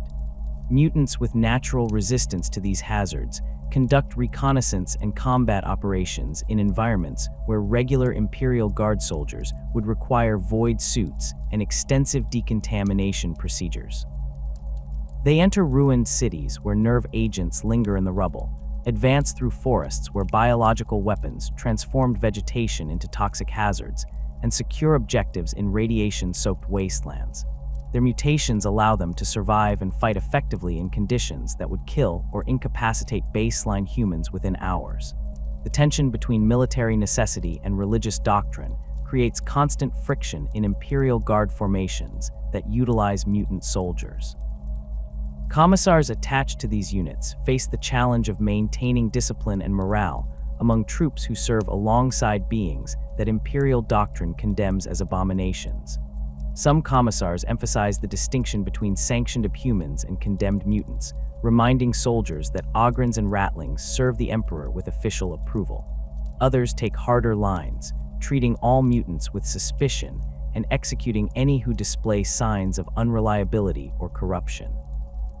The presence of Ecclesiarchy priests with Imperial Guard forces further complicates matters, as these clergy preach against mutation while serving in units that rely on mutant soldiers for combat effectiveness. Regular Imperial Guard soldiers display varied reactions to fighting alongside mutants. Veterans who have served with ogrin or rattling units often develop respect for their abhuman comrades, recognizing their combat effectiveness and reliability. These soldiers defend their mutant squadmates against criticism from newly arrived troops or visiting officials, having learned through shared combat that the abhumans fight and die for the Emperor as loyally as any baseline human. Other soldiers maintain prejudice against mutants regardless of their service record, viewing them as lesser beings whose presence degrades the regiment's honor. This prejudice sometimes manifests in harassment or violence against mutant soldiers, creating discipline problems that officers must address. Officers commanding mixed formations of baseline humans and mutants develop strategies for managing the tensions inherent in these units. They assign mutant squads to separate quarters when possible, reducing friction with baseline human troops. They emphasize shared combat achievements during ceremonies and briefings, highlighting instances where mutant soldiers distinguished themselves in battle.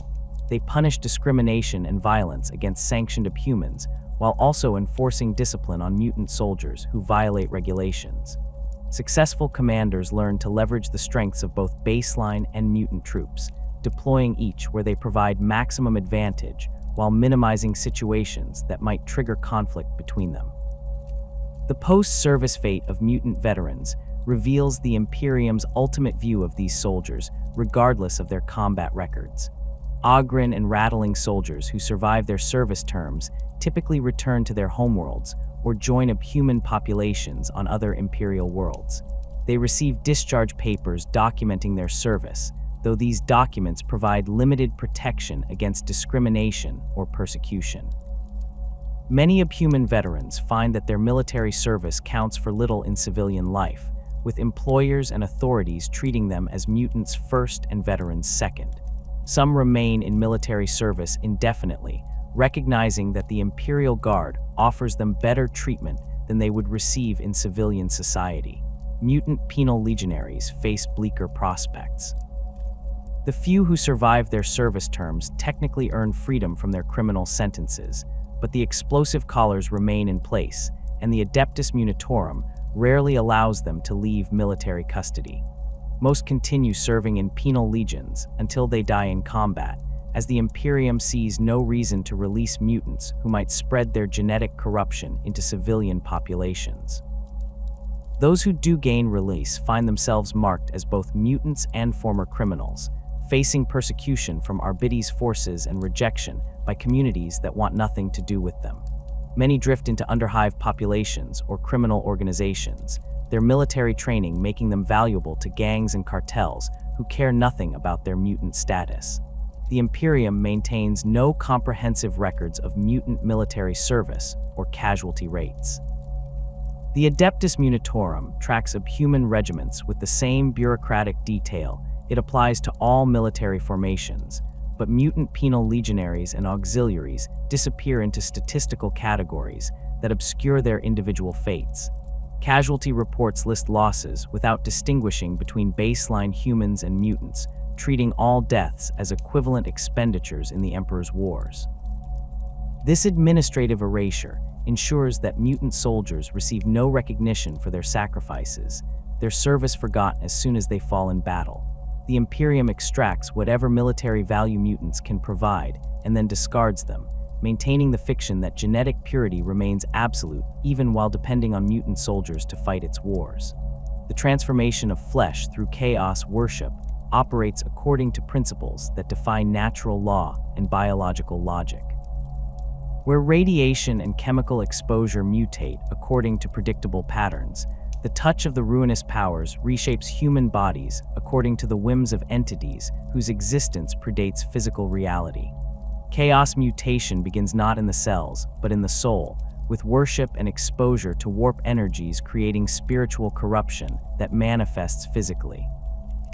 A cultist who pledges themselves to the dark gods invites powers into their being that view human form as raw material to be reshaped according to demonic aesthetics and the specific character of each chaos god.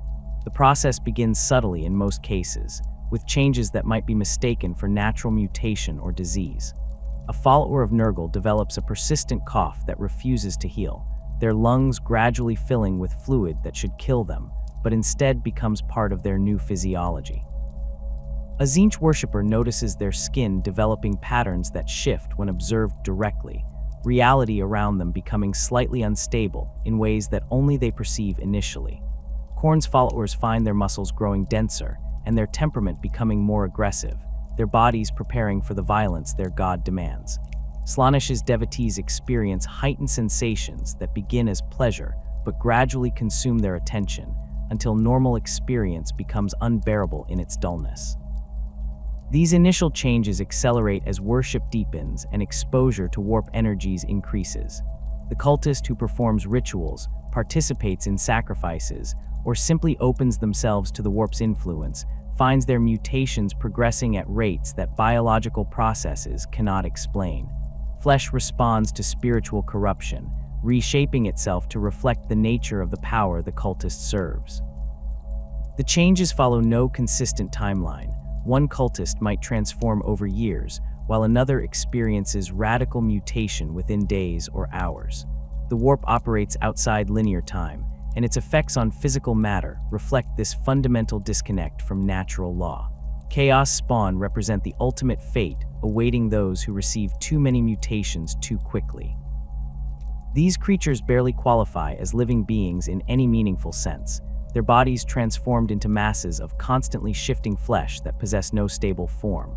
A chaos spawn might display dozens of limbs that sprout and retract randomly, eyes that open and close across its surface, mouths that scream without purpose or meaning.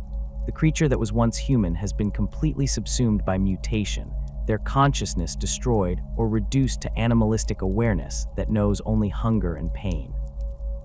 Even other chaos worshippers regard spawn with horror, seeing in them the fate that awaits those who attract too much attention from the dark gods or who fail to control the mutations they receive. The transformation into spawn occurs when the chaos gods grow bored with a follower, or when a mortal receives gifts beyond their capacity to contain. The human form possesses limits even when corrupted by chaos, and exceeding these limits results in catastrophic mutation that destroys coherent physical structure. A champion who pleased their god might receive enhanced strength, improved reflexes, and weapons that grow from their own flesh. If they continue to attract divine attention, additional mutations pile onto these gifts: extra limbs, altered sensory organs, flesh that regenerates or transforms at will. Eventually, the accumulated changes overwhelm the body's ability to maintain any stable configuration. The champion collapses into a writhing mass of meat and bone that reconstructs itself constantly without ever achieving functional form. Their mind fragments under the strain, leaving behind only base instincts and the echo of their former identity. Chaos cults utilize spawn as shock troops when they can control these creatures sufficiently to point them at enemies. The spawn's constantly changing form makes them difficult to kill through conventional means, as wounds close or organs relocate before attacks can prove fatal. They attack with whatever appendages they currently possess, tearing into enemies with claws, tentacles, or limbs that defy categorization. Their presence on the battlefield creates terror among Imperial forces who recognize what spawn represent: the ultimate degradation of human form and the fate awaiting those who traffic with chaos. Some cults chain spawn in their lairs, using them as guardians that will attack anyone who enters without proper authorization. Others simply release them in areas they wish to deny to enemies, allowing the spawn to kill indiscriminately until they are destroyed or wander away. Possessed individuals occupy a different category of chaos mutation, their bodies hosting demonic entities that reshape flesh to suit their needs. Possession occurs when a demon forces its way into a mortal body, either through voluntary invitation by a cultist or through forced entry when the barrier between warp and real space weakens sufficiently. The demon's presence within the body triggers immediate physical changes as the mortal form adapts to contain an entity that should not exist in material reality. Bones thicken and reshape, muscles develop beyond human capability, and skin might harden into something resembling armor or become translucent enough to reveal the demon's energy writhing beneath. The process of possession varies depending on the demon's nature and the host's willingness.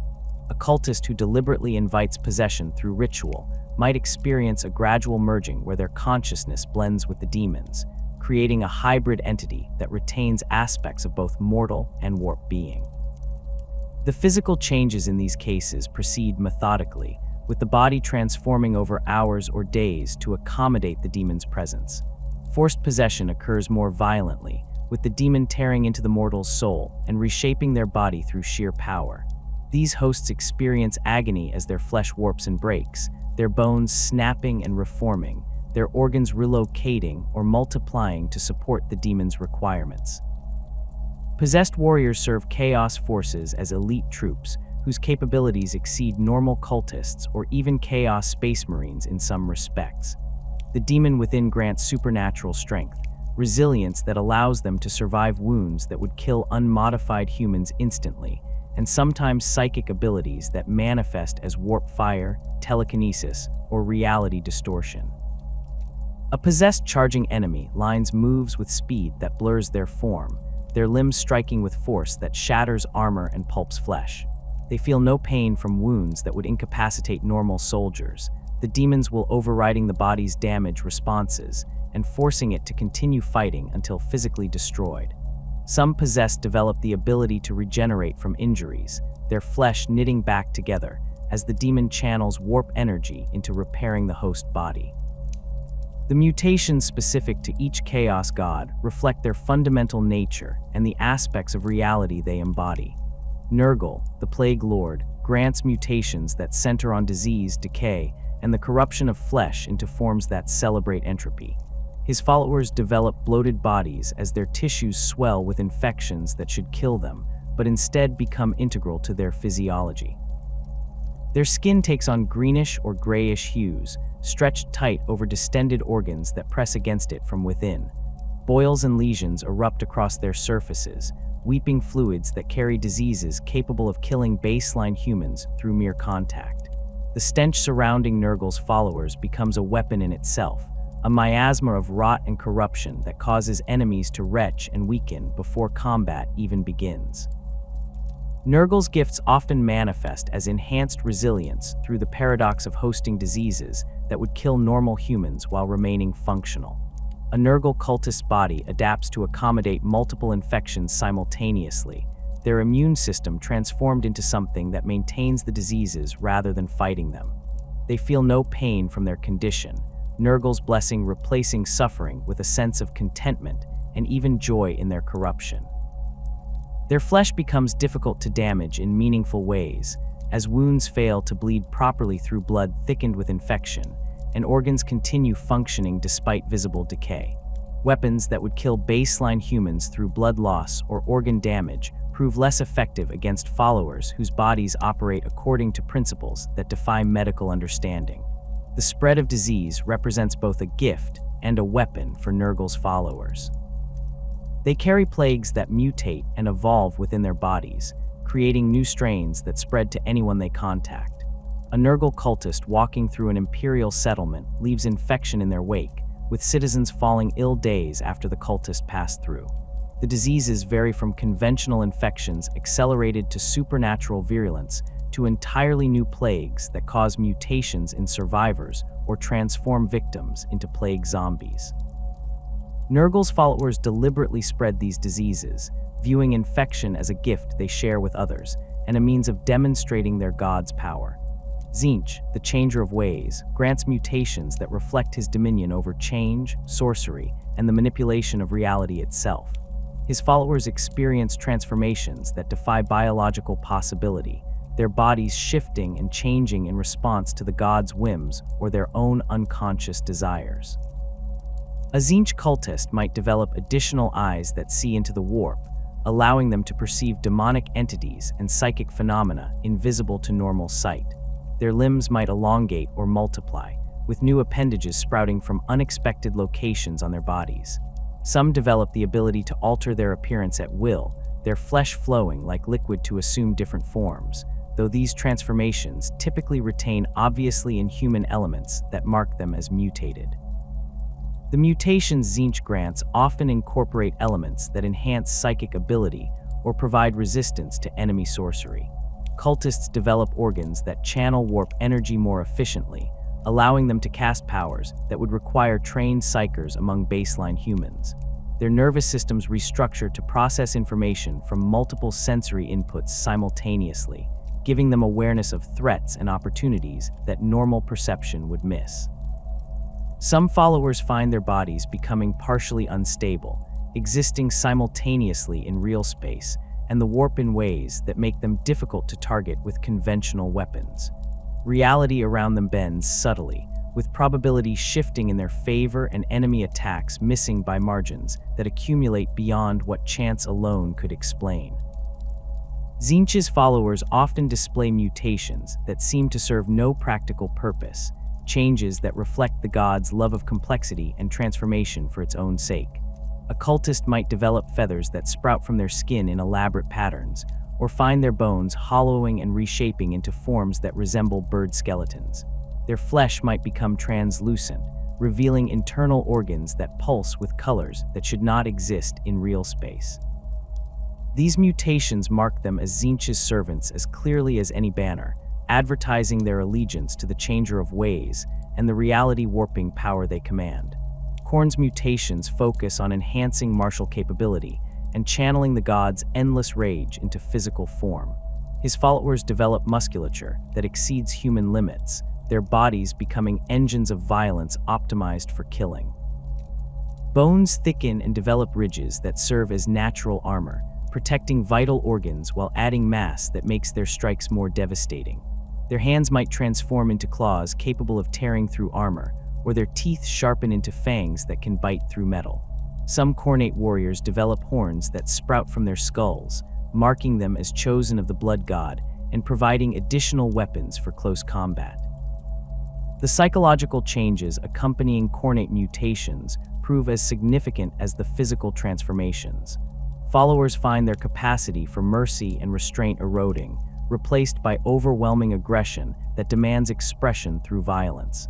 They experience combat as ecstasy, the act of killing producing sensations that exceed any pleasure their previous existence offered. Pain becomes irrelevant or even stimulating, their bodies releasing chemicals that override normal damage responses and allow them to fight through injuries that would incapacitate baseline humans. A Khornate warrior with severed limbs continues attacking until blood loss or physical destruction makes further movement impossible, their god's rage sustaining them past the point where mortal endurance fails. Khorne's followers sometimes develop the ability to sense violence and bloodshed across distances, drawn to battlefields and conflicts like predators to prey. They can track fleeing enemies through supernatural awareness of fear and pain, pursuing victims with relentless determination. Their bodies adapt to extended combat, requiring less rest and sustenance than baseline humans while maintaining peak performance during prolonged engagements. The mutations enhance their reflexes to superhuman levels, allowing them to react to threats faster than unmodified humans can perceive them. In close combat, Khornate warriors become whirlwinds of violence, their enhanced speed and strength allowing them to cut through enemy formations with terrifying efficiency. Slaanesh's mutations revolve around sensation, excess, and the pursuit of experiences that transcend normal human capacity. Followers develop heightened sensitivity to all forms of stimulation, their nervous systems restructuring to process sensory input with intensity that would overwhelm baseline humans. They experience colors more vividly, sounds with greater clarity, and physical sensations amplified beyond normal thresholds. This enhancement extends to both pleasure and pain, with Slaaneshi cultists finding both equally stimulating and desirable. Their bodies become instruments for experiencing reality at intensities that destroy the capacity for normal existence, every moment either ecstasy or agony with nothing in between.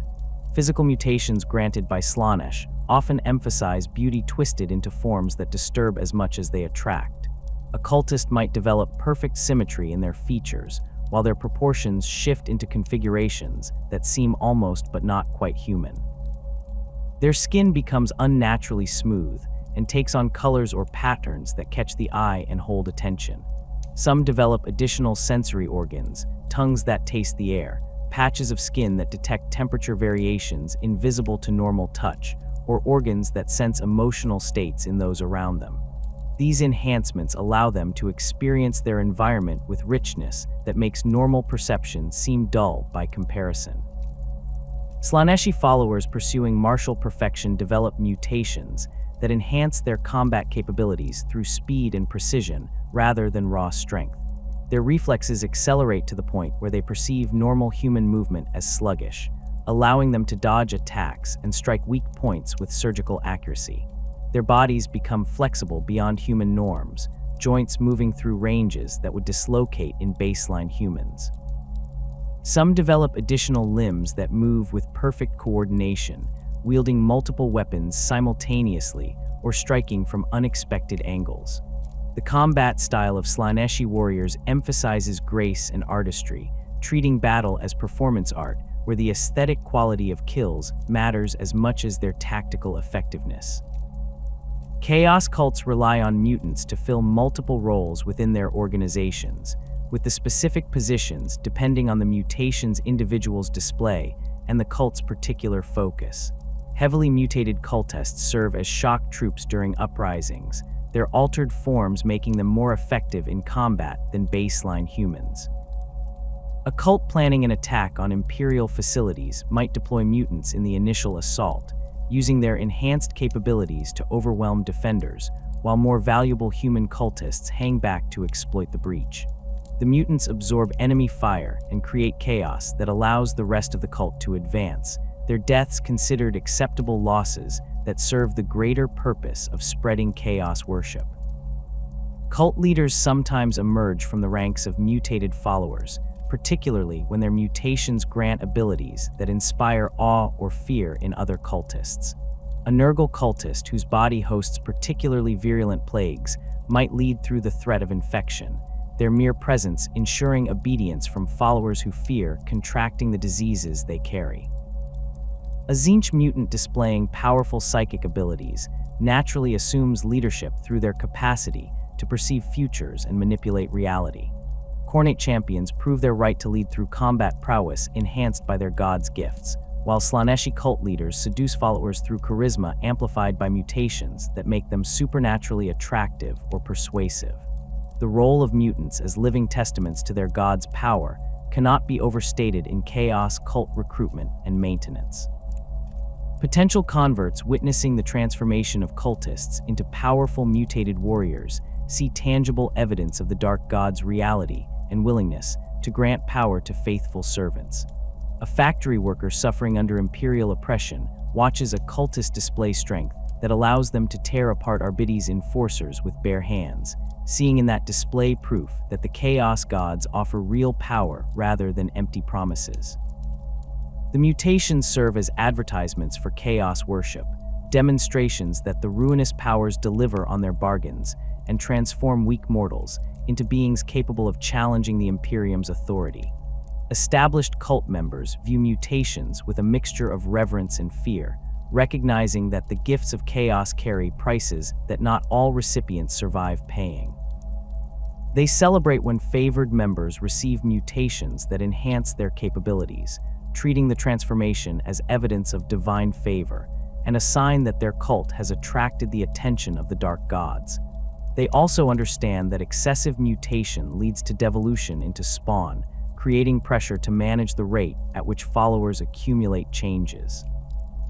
Cult leaders attempt to regulate exposure to warp energies and the intensity of worship practices, trying to grant followers enough mutation to make them useful, while avoiding the catastrophic transformations that produce spawn. The fear of becoming spawn haunts chaos worshippers at all levels of cult hierarchies. Even champions who have received numerous beneficial mutations understand that they walk a razor's edge between power and destruction. Each additional gift from their god might be the one that pushes them past the threshold into mindless monstrosity. This fear manifests differently depending on the god worshipped. Nurgle's followers accept it with the same resignation they apply to all forms of decay. Tzeentch's servants attempt to predict and avoid it through sorcery and planning. Khornate warriors embrace the risk as part of their violent existence, and Slaaneshi cultists find the danger itself stimulating. Regardless of their attitude, all chaos worshippers recognize spawn as cautionary examples of what awaits those who attract too much divine attention or who prove unable to contain the power they receive. The tactical deployment of chaos mutants during heretical uprisings demonstrates how cults leverage their altered followers' capabilities.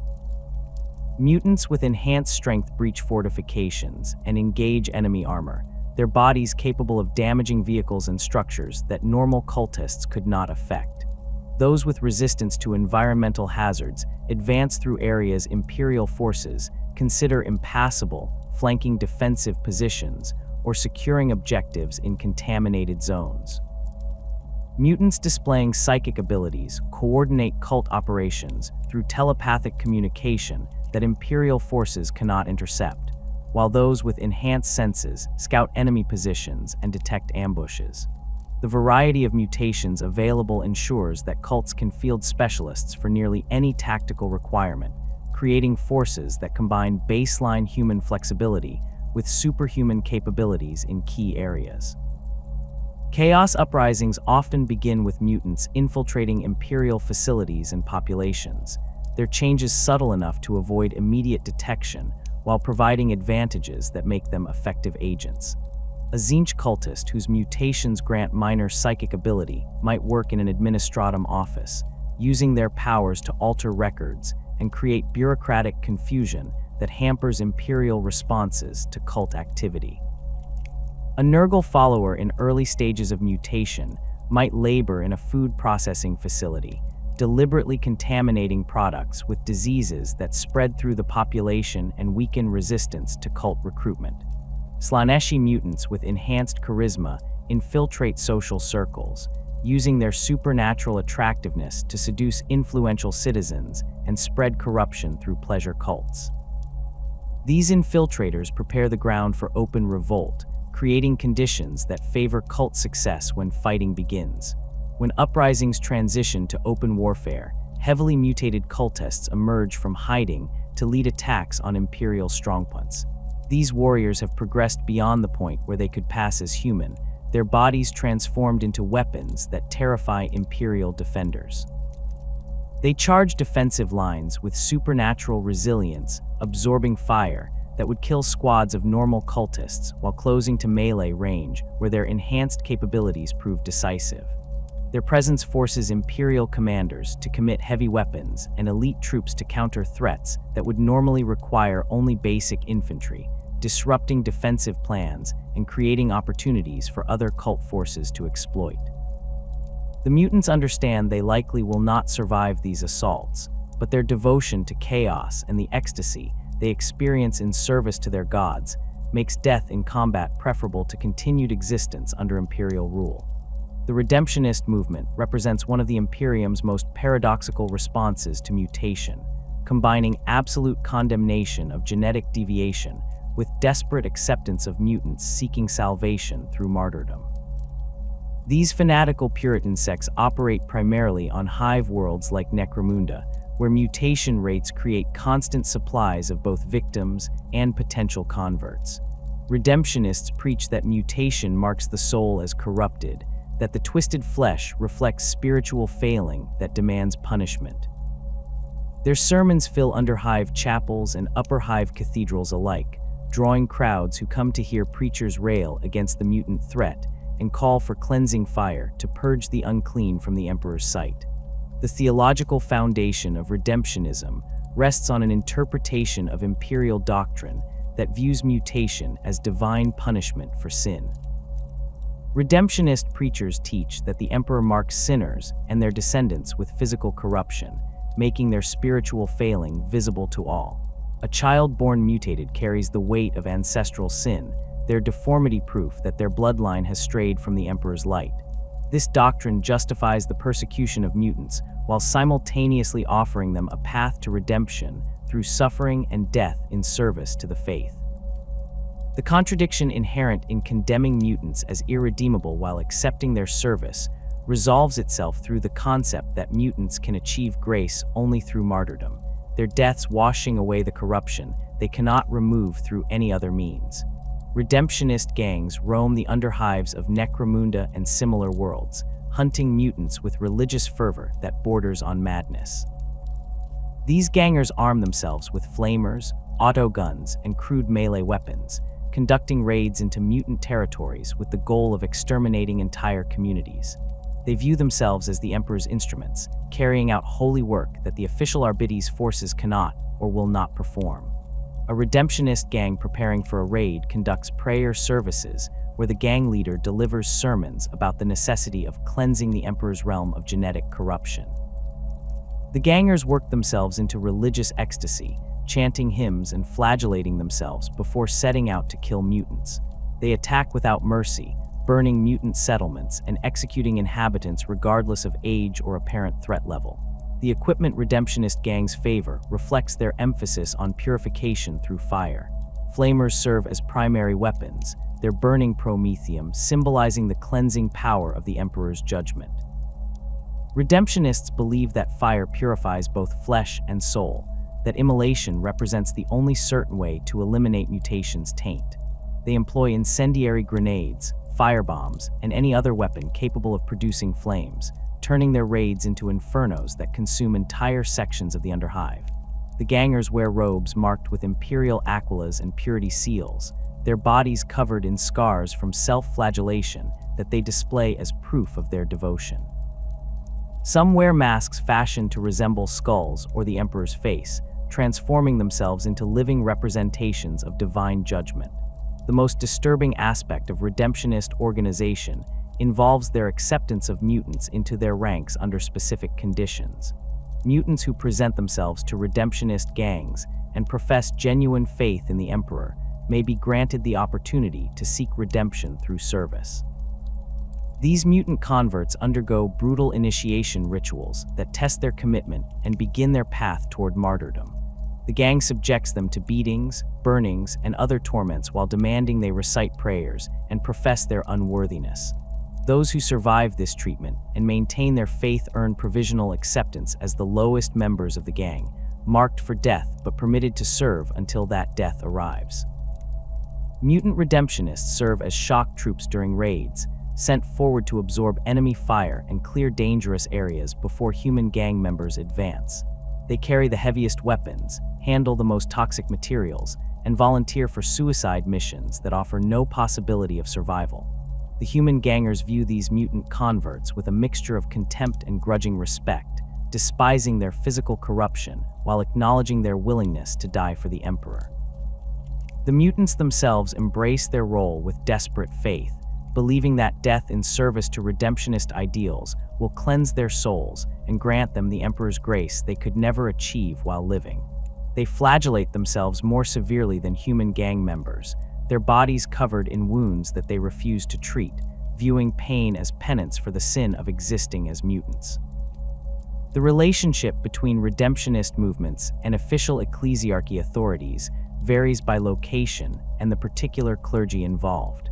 Some priests view redemptionists as useful zealots whose activities serve the broader goal of eliminating mutant populations, providing tacit approval and sometimes material support for their operations.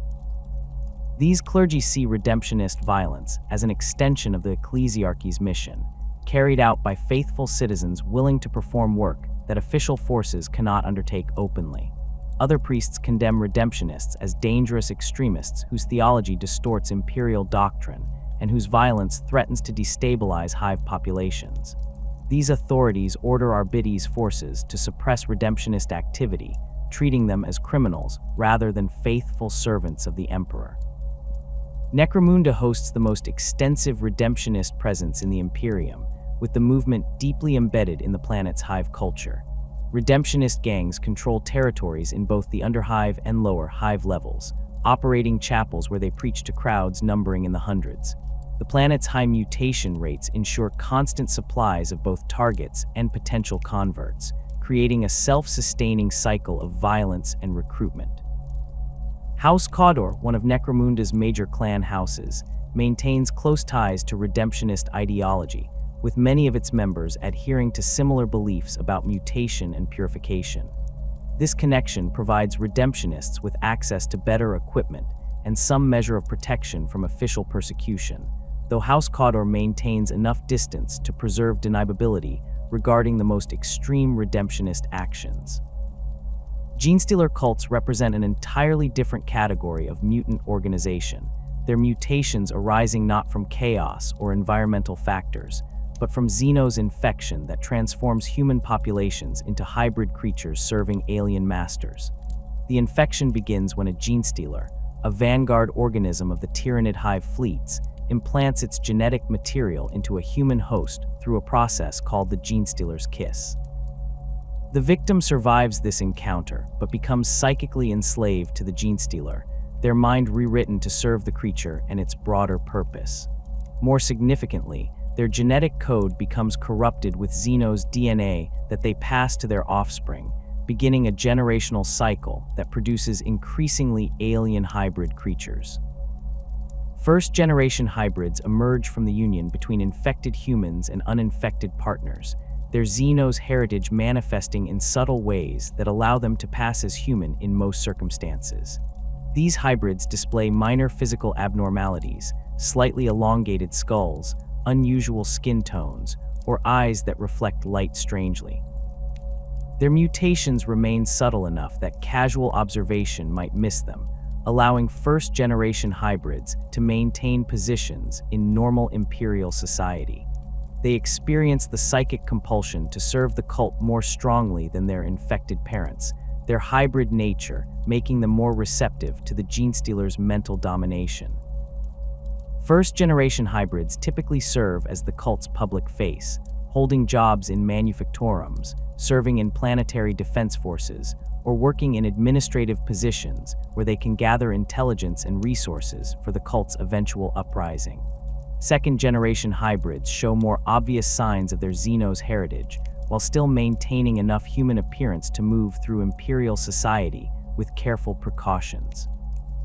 Their skulls elongate further, developing the characteristic dome shape of genestealer craniums.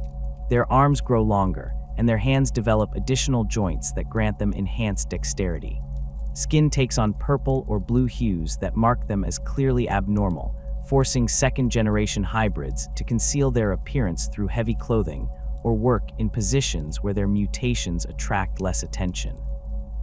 They serve the cult in roles that require less public visibility, working in underhive facilities, conducting nighttime operations, or serving as enforcers who eliminate threats to the cult's secrecy.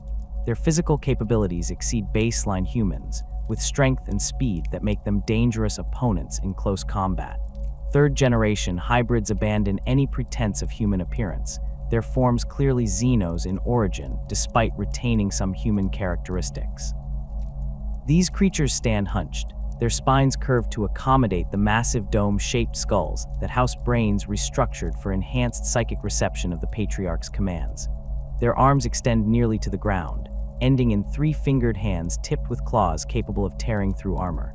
Many third-generation hybrids develop additional limbs that sprout from their torsos, granting them the ability to wield multiple weapons simultaneously or to move with disturbing speed on all fours. Their faces lose human features entirely, replaced by wide mouths filled with sharp teeth and eyes that glow with reflected light. Third-generation hybrids cannot pass as human under any circumstances, forcing them to remain hidden in cult lairs until the time comes for open rebellion. Fourth-generation hybrids, called pure-strain genestealers, complete the cycle by producing creatures identical to the original genestealer that infected the cult's progenitor. These organisms possess no human DNA whatsoever, their bodies optimized for killing with 6 limbs ending in massive claws, armored carapaces that deflect small arms fire, and speed that allows them to cross open ground faster than unaugmented humans can track. Pure strains serve as the cult's ultimate warriors, kept hidden in the deepest parts of cult complexes until the uprising begins. Their presence completes the cult's transformation from a human organization corrupted by Xeno's influence into a fully alien force preparing the world for consumption by the tyrannid hive fleet that will eventually arrive to claim it. The infiltration tactics employed by genestealer cults exploit the Imperium's vast size and bureaucratic inefficiency to devastating effect. Cults begin small, with a single infected individual and the genestealer that infected them hiding in underhives, mining facilities, or other locations where Imperial authority maintains minimal presence. The infected individual reproduces, creating first-generation hybrids who inherit both the genetic corruption and psychic compulsion to serve the cult. These hybrids marry into uninfected families, spreading the infection through normal reproductive processes, while maintaining cover as loyal Imperial citizens. The cult grows exponentially across generations, its members occupying positions throughout the planetary infrastructure while concealing their true nature. Cult members in positions of authority use their access to manipulate Imperial systems in ways that benefit the organization.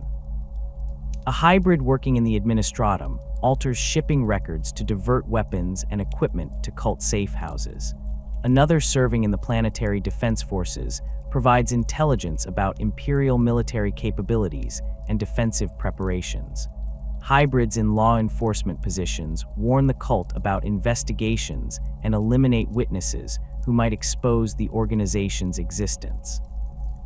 This infiltration occurs over decades or even centuries, with the cult establishing itself so thoroughly in the planetary infrastructure that rooting it out becomes nearly impossible without destroying the world's entire administrative and military apparatus. The cult maintains secrecy through a combination of psychic compulsion, careful operational security, and ruthless elimination of threats. The Patriarch, the original genestealer that founded the cult, maintains psychic control over all cult members through a mental network called the Broodmind.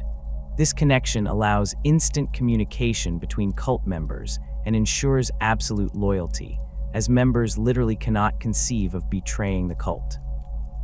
Those few individuals who resist the psychic conditioning or who threat to expose the cult's existence face elimination by cult enforcers who track them down and kill them before they can report to Imperial authorities. The cult also employs more conventional security measures, compartmentalizing information so that individual members know only what they need for their specific roles and cannot compromise the entire organization if captured. The revelation of the cult's Xenos nature typically occurs only when the organization judges itself strong enough to begin open rebellion, or when the Tyrannid Hive fleet approaches close enough that concealment no longer serves any purpose. The cult launches coordinated uprisings across the infected world, with members in key positions sabotaging defenses, assassinating Imperial officials, and seizing control of critical infrastructure. Third and fourth generation hybrids emerge from hiding to lead attacks on military installations and hive cities, their alien appearance finally revealed to the planetary population. The timing of these uprisings coincides with the arrival of the Tyrannid fleet, the cult's psychic connection to the hive mind, allowing them to sense when their alien masters draw near. The Imperial response to discovered genestealer cults involves immediate and total warfare aimed at exterminating the infection before it can spread further. Inquisitors of the Ordo Xenos specialize in hunting these cults, employing methods that prioritize thoroughness over mercy. Entire planetary populations face screening for genetic corruption, with suspected cult members executed without trial. Areas known to harbor cult activity face orbital bombardment or virus bombing, the Imperium accepting the loss of millions of potentially innocent citizens to ensure complete elimination of the Xenos threat. The Inquisition recognizes that genestealer cults represent existential threats, not just to individual worlds, but to entire sectors, as their presence indicates that Tyrannid hive fleets will follow to consume all biomass in the region. Chaos cults form the backbone of heretical organizations throughout the Imperium, with mutants occupying crucial positions in their hierarchies and operations. These cults organize around worship of the ruinous powers, their structures reflecting the nature of whichever chaos god they serve. Nurgle's plague covens gather in the underhives and plague-ridden sectors, their members spreading disease while celebrating the beauty they perceive in decay. Tzeentch's conspiracy cults infiltrate Imperial institutions, their members using sorcery and manipulation to advance incomprehensible plots. Khorne's warrior lodges trained fighters and accumulate weapons for the blood-soaked uprisings they plan. Slaanesh's pleasure cults seduce Imperial citizens into excess, using sensation and forbidden experiences to corrupt new members. Mutants within chaos cults serve multiple functions depending on their mutations and the cult's specific focus. Heavily mutated members provide muscle for cult operations, their enhanced physical capabilities making them effective enforcers and warriors. A Nurgle cult might employ mutants whose bodies host virulent plagues as biological weapons, sending them into Imperial facilities to spread infection. Tzeentch cults utilize mutants displaying psychic abilities as sorcerers who conduct rituals and communicate with demonic entities. Khornate cults field mutant berserkers whose enhanced strength and aggression make them devastating in combat. Slaaneshi cults use mutants whose changes grant them supernatural attractiveness or the ability to induce pleasure in others as recruiters who seduce new members into the organization. The hierarchical structure of chaos cults places mutants in positions that reflect both their value and the cult's view of their expendability. Cult leaders sometimes emerge from mutated members whose gifts mark them as favored by their god, though baseline humans often maintain control by positioning themselves as interpreters of divine will while using mutants as enforcers. The cult's inner circle typically includes the most powerful mutants alongside human members who possess sorcerous ability or strategic thinking that pure physical power cannot replace. Lower ranks consist of newer converts and those mutants whose changes provide limited advantages, these members serving as foot soldiers and expendable assets during cult operations. Mutant pirate fleets operate beyond Imperial authority in the void between stars, their crews adapted to life in the cold vacuum through generations of mutation and modification. These organizations emerge when mutant populations gain access to void ships, either through theft, purchase from corrupt officials, or inheritance from crews that mutated over time. The void environment accelerates mutation through constant exposure to cosmic radiation, zero-gravity conditions that reshape skeletal structure, and the isolation that creates genetic bottlenecks in small ship populations. Void-born mutants develop characteristic changes, elongated limbs from adapting to zero gravity, pale skin from lack of natural sunlight, and enhanced resistance to radiation that allows them to work in areas of ships that would kill baseline humans. Pirate fleets composed of mutant crews prey on Imperial shipping lanes and isolated colonies, their ships appearing from the darkness to attack merchant vessels and transport convoys. These pirates possess advantages that baseline human pirates lack, as their mutations allow them to operate in sections of their ships that normal humans cannot access without extensive life support equipment. They conduct boarding actions in vacuum, their adapted physiology allowing them to survive brief exposure to hard vacuum that would kill unmodified humans instantly. Some mutant pirates develop the ability to navigate by sensing electromagnetic fields or radiation sources, granting them advantages in void combat where visual targeting proves difficult. The organization of mutant pirate fleets reflects the harsh realities of void survival and the particular mutations prevalent in each crew. Captains typically possess mutations that grant them advantages in ship command, enhanced cognitive abilities for calculating void trajectories, psychic sensitivity that allows them to detect approaching vessels, or simply the physical power to dominate crew members through force. The crew divides into specialized roles based on their mutations, with those adapted to high radiation environments working in engineering sections near the ship's reactors, those with enhanced vision serving as lookouts and gunners, and those with increased strength handling cargo and conducting boarding actions. The fleet maintains itself through captured supplies and by trading with other outcast populations who operate beyond Imperial law. These pirate organizations sometimes grow large enough to control entire asteroid fields or isolated systems where Imperial authority maintains no presence. They establish bases in these regions, creating communities where mutant populations live openly without fear of Imperial persecution. These havens attract other mutants fleeing Imperial worlds, growing into significant populations that develop their own cultures and traditions. The pirates defend their territories against Imperial incursions and rival pirate fleets, their knowledge of local space and their ships' capabilities allowing them to ambush larger Imperial vessels that venture into their domains. Some mutant pirate fleets maintain loose alliances with Chaos forces or Xenos raiders, trading captured Imperial goods for weapons and supplies that help them maintain their independence. The Adeptus Mechanicus occupies a unique position in the Imperium's response to mutation, viewing genetic deviation through the lens of machine logic rather than theological absolutism. Where the Ecclesiarchy sees spiritual corruption and the Arbites enforces legal prohibition, the tech priests of Mars perceive data points in humanity's ongoing genetic narrative. This perspective creates fundamental tensions within the cult Mechanicus itself, as different factions debate whether mutation represents biological failure requiring correction or simply another form of adaptation that might be studied and potentially exploited. The official doctrine of the Mechanicus condemns unauthorized genetic modification as tech heresy, placing it alongside other violations of the quest for knowledge's boundaries. Yet this condemnation exists alongside a pragmatic recognition that understanding mutation serves the Omnissiah's greater purpose, creating a gray area where Genitor Magi conduct research that other imperial institutions would classify as heretical. The Mechanicus distinguishes between mutation and augmentation through criteria that emphasize intentionality and control.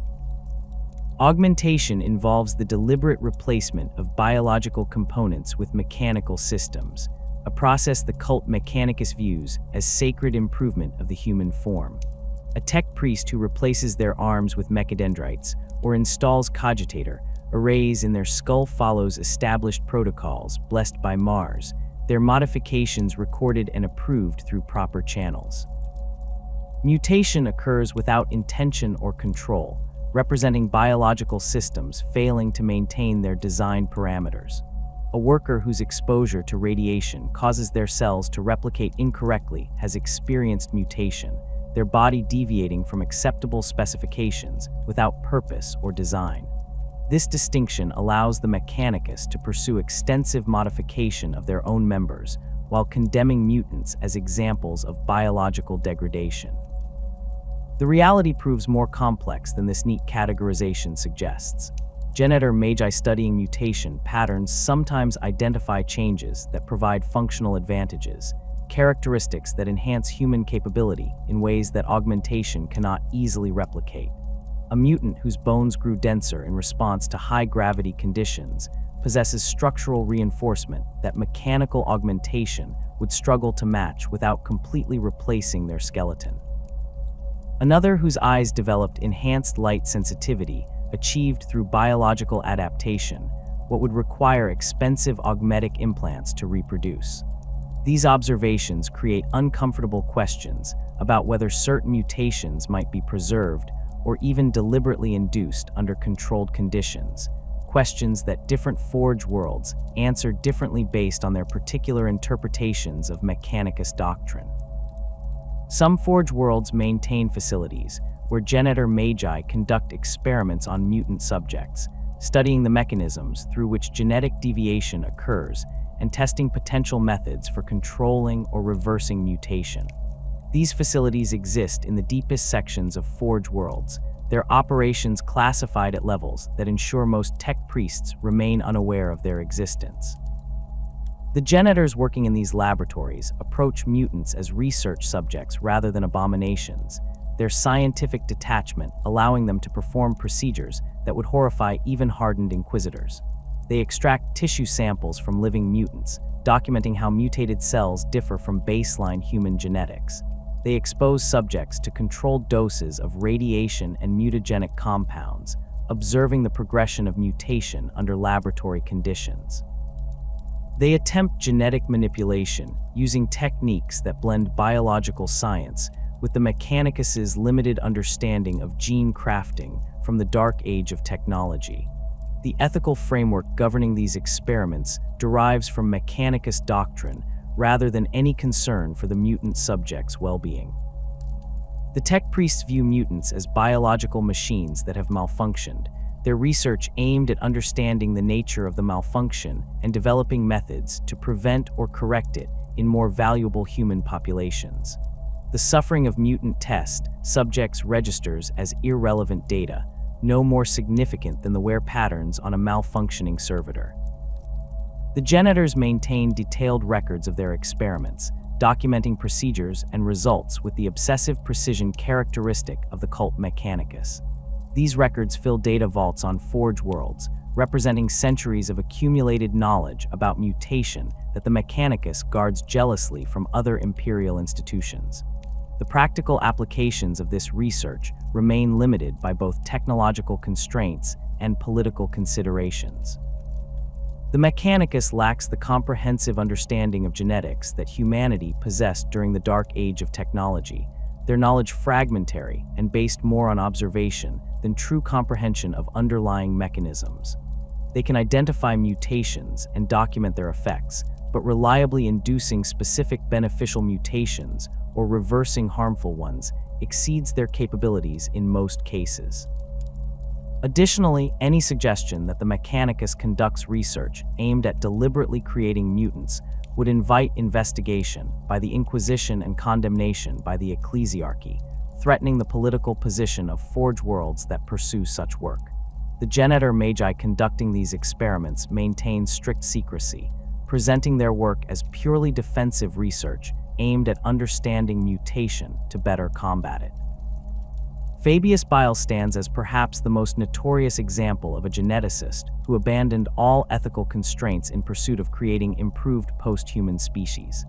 This Chaos Space Marine, formerly the chief apothecary of the Emperor's Children Legion, has spent 10,000 years since the Horus Heresy conducting experiments that blend genetic engineering, surgical modification, and warp-based manipulation to create what he calls the New Men.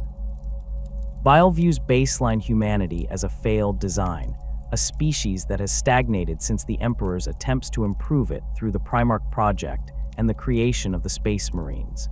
His work aims to surpass these achievements, creating humans who transcend the limitations of their genetics through combinations of modifications that the Imperium would never sanction. The New Men emerge from Bile's laboratories as creatures that retain human intelligence and general morphology, while incorporating enhancements that push them beyond baseline human capabilities. Bile modifies their musculature to provide strength approaching that of Space Marines, without requiring the extensive organ implantation that Astartes' transformation demands. He restructures their nervous systems to grant enhanced reflexes and pain tolerance, their bodies responding to threats faster than unmodified humans can perceive them. Their bones receive reinforcement through a combination of genetic manipulation and chemical treatment that increases density without adding excessive weight. Bile adjusts their metabolisms to operate more efficiently, reducing their requirements for food and water while increasing their endurance during extended physical exertion. The process of creating new men involves procedures that combine surgical modification with genetic manipulation and exposure to carefully controlled warp energies. Bile begins with baseline human subjects, often captives taken during raids or individuals who seek him out hoping to receive his enhancements. He performs extensive surgery to restructure their bodies according to his designs, removing organs he considers vestigial and installing synthetic components where biological systems prove inadequate. He injects them with gene seed derived from his experiments with Space Marine genetic material, though heavily modified from the original templates. The subjects undergo exposure to warp energies within containment fields that Bile has designed to channel specific aspects of chaos power without allowing full corruption. This combination of techniques produces beings who possess capabilities that exceed baseline humans while remaining distinct from both Space Marines and Chaos mutants. The survival rate for Bile's procedures remains low, with most subjects dying during the transformation process or emerging as failures that Bile discards or uses for further experimentation. Those who survive the full process and meet Bile's standards become his new men, warriors and servants who accompany him on his travels through the Eye of Terror and beyond. Bile views these creations as proof of concept rather than finished products, each generation of new men incorporating refinements based on observations of previous iterations. He maintains detailed records of his procedures and results, his scientific approach to genetic modification contrasting sharply with the random mutations that Chaos worship typically produces. Where other Chaos followers accept whatever changes their gods grant them, Bile pursues specific enhancements through controlled methodology that he believes will eventually produce a truly superior human species. The new men display loyalty to Bile that stems from a combination of psychological conditioning and the recognition that they owe their enhanced existence to his work. He programs them during their transformation to view him as their creator and master, their minds restructured to make betrayal psychologically difficult if not impossible. They serve as his bodyguards, laboratory assistants, and test subjects for new procedures he wishes to evaluate. Bile treats them with the same clinical detachment he applies to all his work, viewing them as successful experiments rather than individuals worthy of emotional attachment. When new men die in combat or during further experimentation, he shows no more concern than a tech priest losing a servitor, immediately beginning work on replacements that incorporate improvements suggested by the failures of their predecessors. The Imperium views Bile and his creations with particular horror because his work represents a deliberate attempt to replace humanity with something else entirely. Where natural mutation occurs through environmental factors or chaos corruption, Bile pursues genetic modification as a planned program aimed at producing a new species that would supplant baseline humanity. Inquisitors who have studied his work recognize that if Bile's methods became widespread, they could fundamentally alter human genetics across entire populations, creating changes that would persist across generations and potentially render those populations incompatible with baseline humanity. The Ordo Hereticus maintains standing orders to eliminate Bile and destroy his research whenever opportunities arise, though the Chaos geneticist has evaded capture for millennia through a combination of skill, paranoia, and the protection of more powerful Chaos champions who value his services. Other Chaos Space Marine apothecaries and sorcerers pursue similar research with varying degrees of success and different philosophical approaches. Some attempt to recreate the gene seed of their original legions, seeking to restore capabilities lost during the 10,000 years since the heresy, or to create new Chaos Space Marines from corrupted human stock. Others experiment with combining human genetics with Xeno's material, creating hybrids that possess characteristics of multiple species. A few pursue the creation of specialized slave soldiers optimized for specific combat roles, their experiments producing warriors designed for particular tactical situations rather than general improvement of the human template.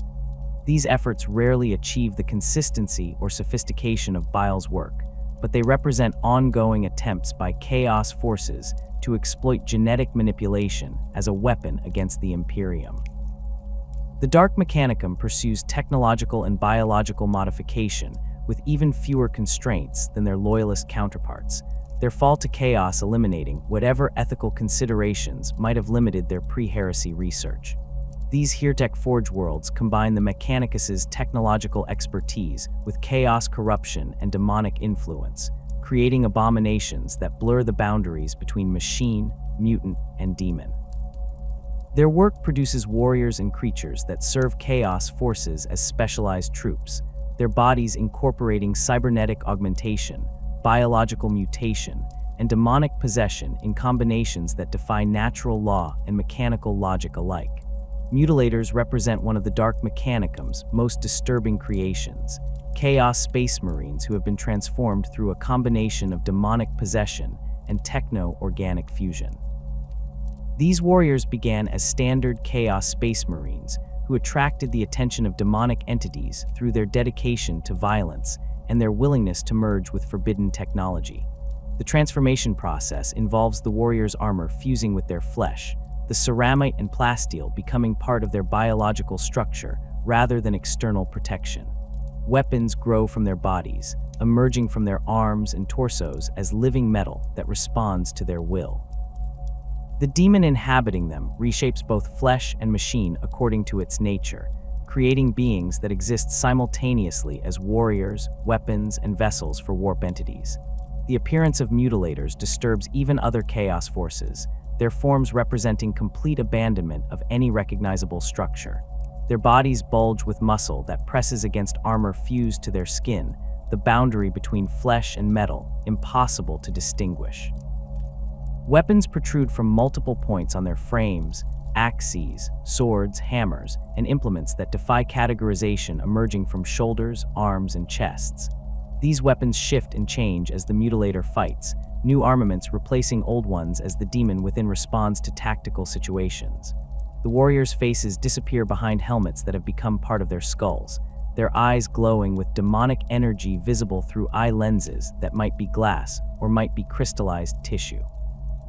They move with a shuffling gait that suggests massive weight, each step leaving impressions in metal decking as their combined mass of flesh, armor, and weapons presses down.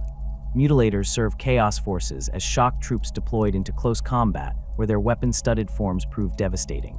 They teleport directly into enemy formations using the warp-based technology that the Dark Mechanicum provides, appearing in explosions of unreality that disorient defenders before the killing begins. The weapons growing from their bodies strike in all directions simultaneously, their attacks coordinated by the demonic intelligence inhabiting them rather than limited by human reaction time. A single mutilator engaging enemy infantry becomes a whirlwind of blades and impacts, each weapon finding targets, while the warrior's armored bulk absorbs return fire. They feel no pain from wounds that penetrate their armor flesh, the demon driving them forward until physical destruction makes further movement impossible. Their presence on the battlefield creates terror among Imperial forces who recognize them as examples of what awaits those who fall to chaos, their transformation representing the ultimate degradation of the Space Marine ideal. The Dark Mechanicum's laboratories produce other techno-organic horrors through similar combinations of technology, mutation, and demonic influence. Demon engines incorporate biological components harvested from mutants and cultists, their mechanical frames housing organs and tissues that pulse with unnatural life. These constructs blur the line between vehicle and creature, their machine spirits replaced by or merged with demonic entities that animate them through warp power rather than conventional engines. Some demon engines grow additional limbs or weapons from their hulls, biological growth spreading across metal surfaces as the entities within reshape their physical forms. Others incorporate human or mutant pilots who have been fused with their machines, the pilot's consciousness merged with the demon engine's intelligence to create hybrid entities that combine human tactical thinking with demonic power and mechanical durability. Obliterators represent another form of techno-organic fusion pursued by the Dark Mechanicum, though their transformation occurs through a techno-virus rather than deliberate surgical modification. This virus, possibly created during the Horus Heresy or discovered in some Dark Age archive, infects Space Marines and causes their bodies to merge with any weapons and technology they contact. The infected warrior's flesh becomes a hybrid of biological tissue and living metal, their bodies able to generate weapons from their own mass through processes that violate both biology and physics. An obliterator can form a las cannon from their arm, the weapon growing from their flesh and functioning despite lacking any visible power source or ammunition. When that weapon is no longer needed, it retracts back into their body and another emerges, the obliterators form constantly shifting to produce whatever armament the tactical situation requires. The transformation into an obliterator proceeds gradually as the virus spreads through the victim's body, each stage bringing new capabilities and further degradation of their original form. Early infection causes weapons to bond with the warrior's hands and arms, metal fusing with flesh in ways that prevent removal without destroying the limb. As the virus progresses, the warrior's body begins generating its own weapons, their flesh-producing metal that grows into gun barrels, blades, and more exotic armaments. Advanced infection results in complete loss of recognizable form, the obliterator becoming a shambling mass of flesh and metal from which weapons protrude at random angles. Their faces disappear behind layers of armor plating that grows from their skulls, their eyes replaced by targeting sensors that emerge from their heads. They communicate through mechanical voices that suggest the presence of Vox units somewhere in their transformed bodies, though whether these are generated biologically or represent actual technology remains unclear.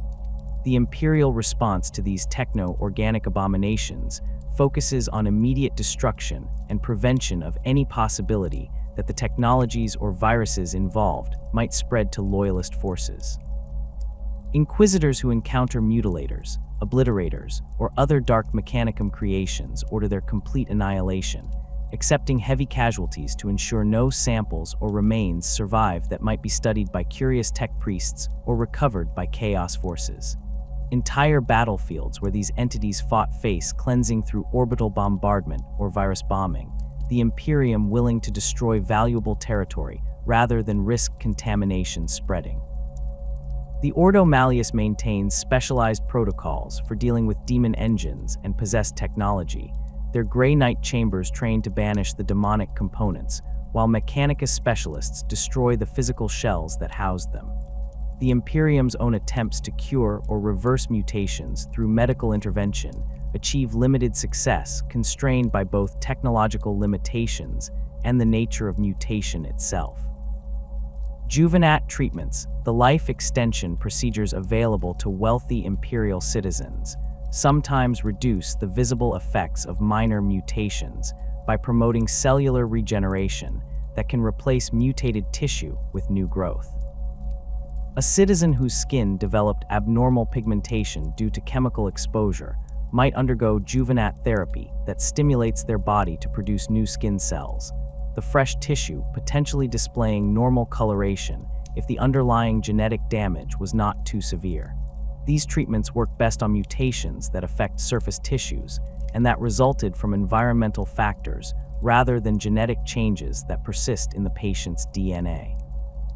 They remain expensive enough that only planetary governors, high-ranking imperial officials, and the wealthiest merchant dynasties can afford them, placing them beyond the reach of the mutant populations who would most benefit from access to such therapies.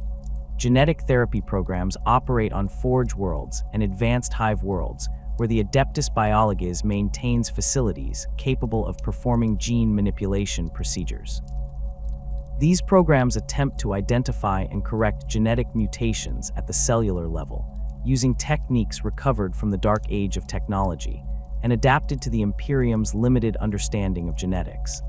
A patient displaying mutations caused by identifiable genetic damage might undergo treatment where Genitor Magi introduce modified viruses or nano-machines designed to repair or replace the damaged genetic sequences.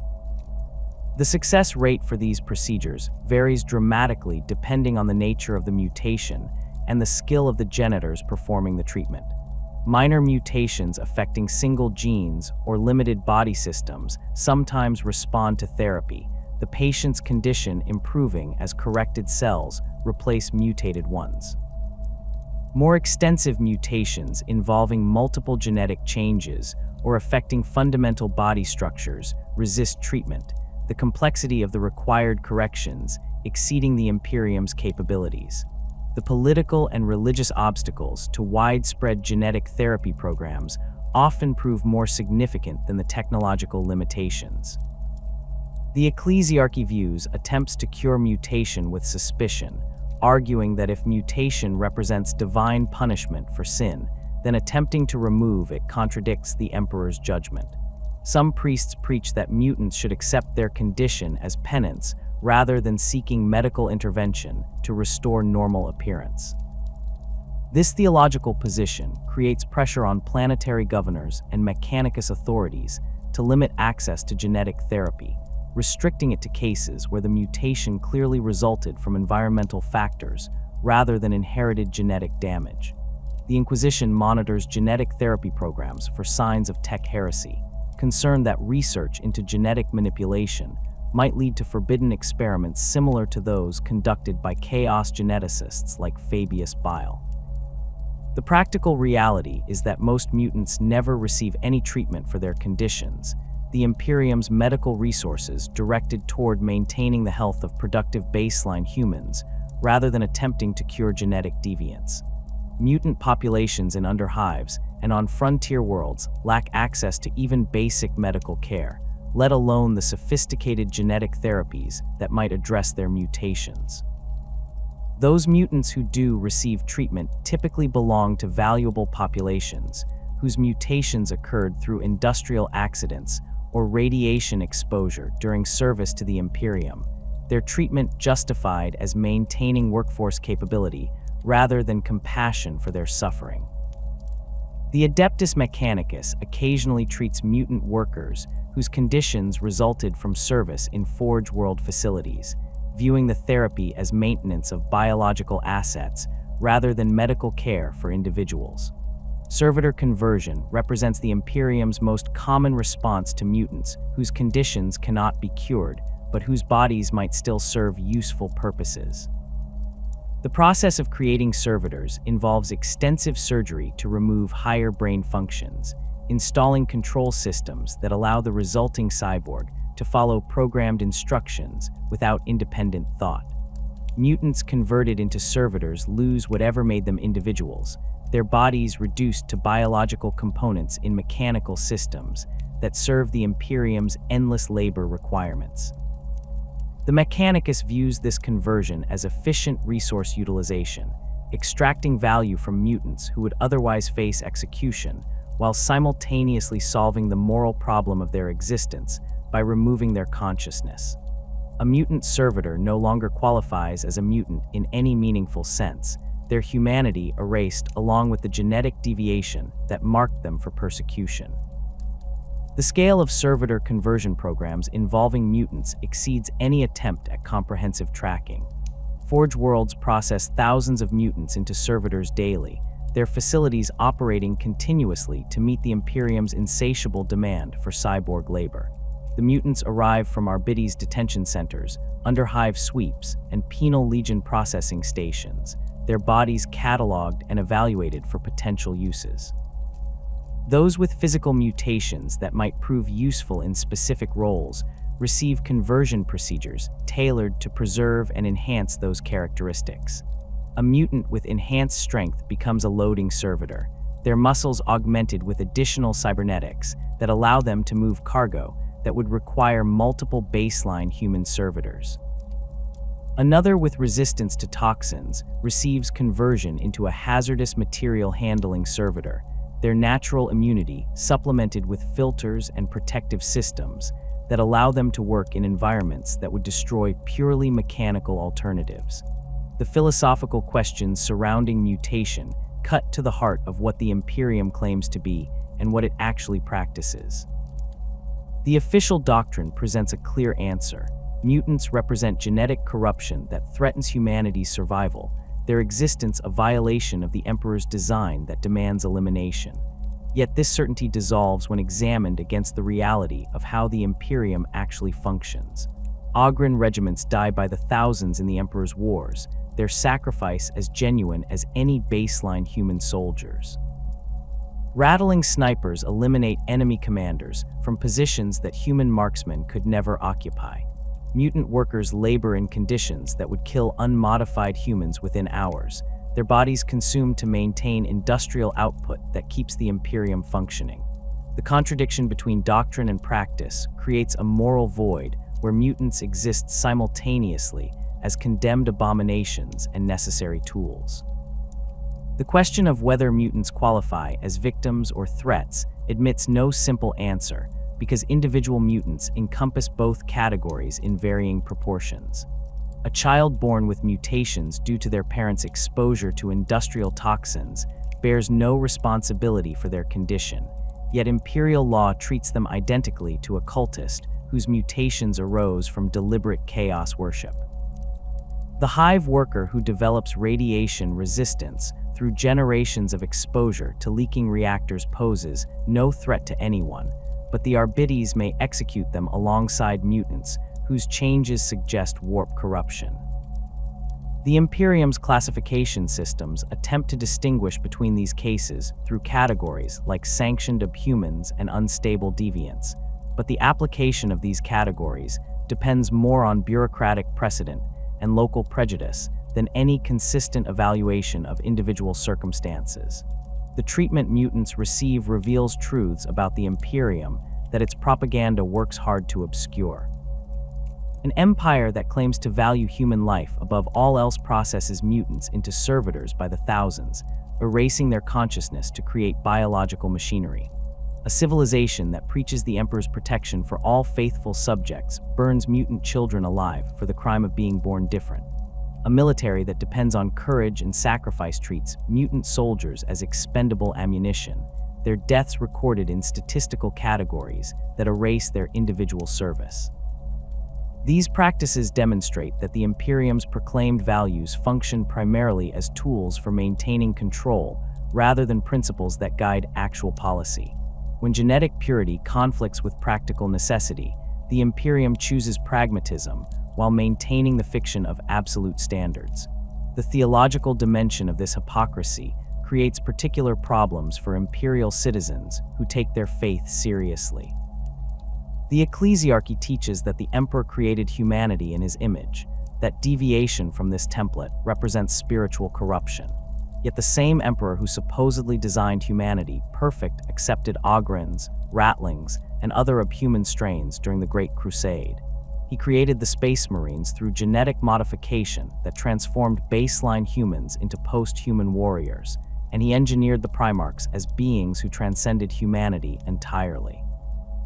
The contradiction between the Emperor's actions and the doctrine preached in his name forces uncomfortable questions that the Ecclesiarchy addresses through increasingly elaborate theological reasoning. Some priests argue that the Emperor's modifications represent perfection of the human template rather than deviation from it, that Space Marines and accepted abhumans embody the Emperor's will rather than violating it. Others claim that the Emperor tolerated certain mutations out of necessity during the Great Crusade, but would eliminate them if circumstances allowed. These explanations satisfy few who examine them critically, but they provide enough theological cover to allow the Imperium to continue exploiting mutant populations while condemning mutation in principle. Regional variations in mutant tolerance create a patchwork of policies across the Imperium, where identical mutations receive radically different treatment depending on location. Forge worlds controlled by the Adeptus Mechanicus often display greater tolerance for mutation than worlds dominated by the Ecclesiarchy, the tech priests viewing genetic deviation as a biological phenomenon to be studied rather than a spiritual crisis demanding immediate response.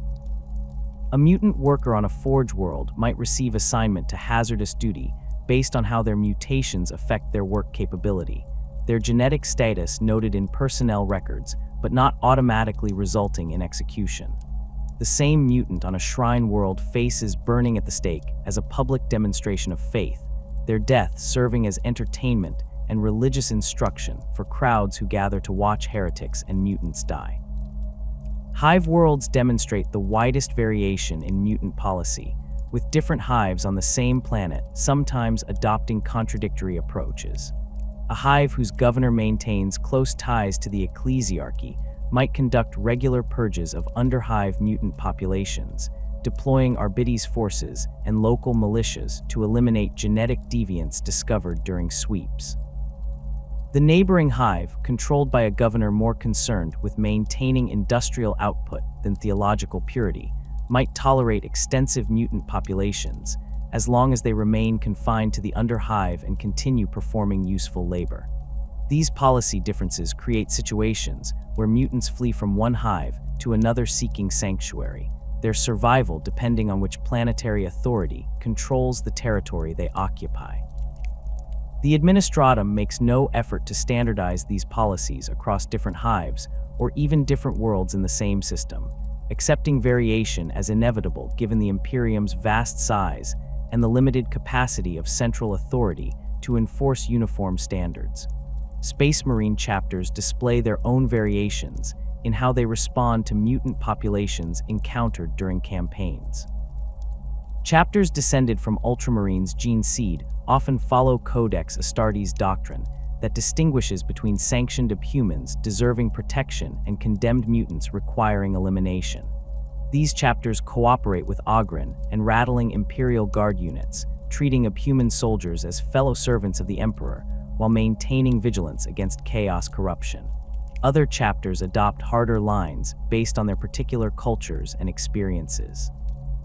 The Black Templars view all mutation with suspicion, their zealous devotion to the Emperor's perfection making them hostile toward even sanctioned abhumans.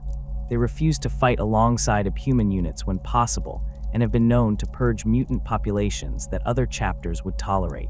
The Space Wolves maintain different attitudes, shaped by their Fenrisian origins, their homeworld's harsh environment producing populations with genetic quirks that might qualify as mutations on other worlds.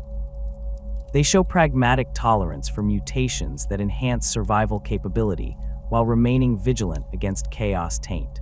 Planetary governors face constant pressure from multiple imperial institutions when making decisions about mutant populations under their authority. The Ecclesiarchy demands strict enforcement of genetic purity, threatening to declare governors heretics if they tolerate mutation beyond minimal levels. The Administratum requires maintenance of production quotas that often depend on mutant labor in hazardous industries. The Adeptus Munitorum may demand mutant conscripts for Penal Legions or request that useful abhuman populations be preserved for military recruitment. The Inquisition monitors for signs of chaos corruption while also investigating governors who purge mutants too aggressively, concerned that excessive zeal might mask other heresies. Governors who survive in these positions learn to balance these competing demands, maintaining enough anti-mutant activity to satisfy the Ecclesiarchy while preserving mutant populations that serve practical purposes.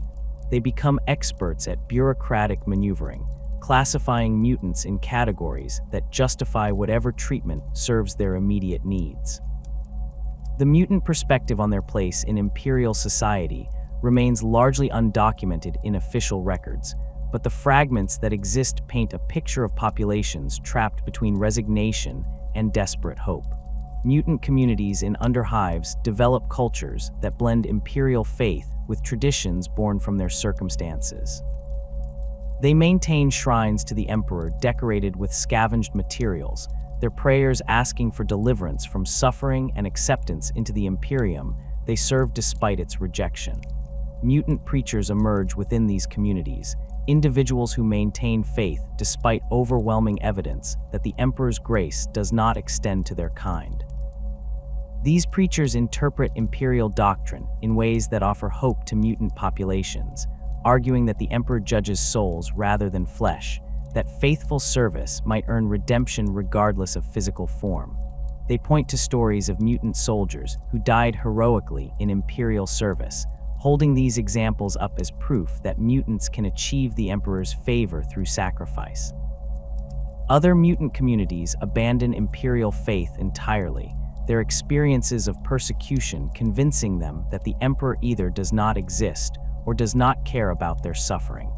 These populations develop alternative belief systems that range from ancestor worship to veneration of local mutant heroes who resisted Imperial authority.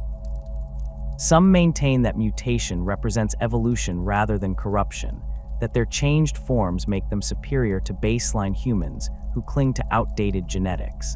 This ideology appears most commonly among mutant populations that have achieved stability across multiple generations, their mutations breeding true and creating distinct strains that view themselves as separate peoples rather than defective humans.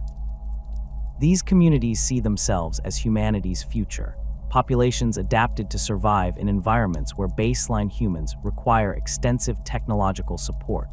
They maintain that the Imperium's persecution of mutants represents fear of this evolutionary superiority rather than legitimate concern about genetic corruption. The reality that chaos cults successfully recruit from mutant populations stems directly from the desperation and anger that Imperial persecution creates. A mutant who has watched their family executed for genetic crimes they could not prevent, who has been denied basic rights available to baseline humans, who faces constant threat of purging despite faithful service to the Imperium, becomes susceptible to chaos promises of power and acceptance. Chaos cultists recruiting among mutant populations offer what the Imperium denies: recognition of their worth, acceptance of their physical forms, and the promise that their mutations represent gifts rather than curses. These recruiters exploit mutant grievances with arguments that prove difficult to counter. They point out that the Imperium persecutes mutants regardless of their loyalty or service, that the Emperor's supposed protection extends only to those deemed genetically pure. They offer membership in organizations where mutations grant status rather than condemnation, where physical changes mark individuals as chosen by powerful entities rather than marked for death. The proportion of mutants who turn to chaos remains impossible to calculate accurately, but inquisitorial reports suggest that mutant populations show higher rates of chaos corruption than baseline human populations in similar circumstances. This correlation provides ammunition for those who argue that mutation indicates spiritual weakness that makes individuals susceptible to chaos influence. The counterargument that persecution and desperation drive mutants toward chaos rather than any inherent spiritual failing receives less attention because it implies that imperial policy creates the problem it claims to solve. The Inquisition occasionally acknowledges this dynamic in internal reports, noting that worlds with more tolerant mutant policies sometimes show lower rates of chaos corruption among their mutant populations. These observations rarely translate into policy changes because the political cost of appearing soft on mutation exceeds any practical benefits that tolerance might provide. Mutant hopes for the future range from modest desires for survival to dreams of fundamental change in imperial society. Many mutants aspire only to live without constant fear of purging, to raise their children in relative safety, and to die natural deaths rather than execution or consumption in industrial accidents. These modest hopes seem impossible to achieve under current imperial policy, but mutant communities maintain them through a combination of faith and denial of their actual circumstances. Other mutants harbor more ambitious dreams of recognition and acceptance, imagining futures where the Imperium acknowledges their service and grants them rights equivalent to baseline humans. They point to historical examples of abhuman strains that achieved official recognition, arguing that their own populations might follow similar paths if they demonstrate sufficient utility and loyalty. These hopes ignore the reality that abhuman recognition occurred during the Great Crusade under circumstances that no longer exist, but maintaining hope allows these mutants to continue functioning despite their circumstances. A small minority of mutants actively work toward overthrowing imperial authority, viewing the Imperium as an oppressive system that must be destroyed before mutants can achieve true freedom. These revolutionaries organize resistance movements in underhives and frontier regions, conducting sabotage against Imperial facilities and attacking Arbites forces when opportunities arise. They maintain that negotiation with the Imperium serves no purpose, that an empire built on persecution of mutants will never voluntarily change its policies. Their activities provide justification for Imperial authorities who argue that mutants pose existential threats requiring harsh suppression, creating a cycle where mutant resistance leads to increased persecution, which drives more mutants toward resistance. The revolutionaries recognize this dynamic but see no alternative, arguing that mutants face extinction under current policies and that violent resistance offers their only chance of survival. The future of mutation in the 41st millennium trends toward increasing rates and severity as multiple factors converge to accelerate genetic instability across human populations. The opening of the Great Rift split the galaxy in half, creating a massive warp storm that saturates entire sectors with corrupting energies. Worlds on the wrong side of this rift face constant exposure to warp phenomena that trigger mutations at rates exceeding anything seen since the Age of Strife. Populations near the rift develop mutations within single generations rather than across centuries, their genetic stability collapsing under sustained warp exposure. The Imperium Nihilus, that vast region cut off from Terra by the Great Rift, contains worlds where mutation has become so prevalent that the distinction between mutant and baseline human loses meaning. These populations adapt to their circumstances by abandoning genetic purity as a meaningful concept, accepting that survival requires tolerance of mutation regardless of imperial doctrine. The increasing frequency of warp storms throughout the galaxy extends this effect beyond the immediate vicinity of the Great Rift.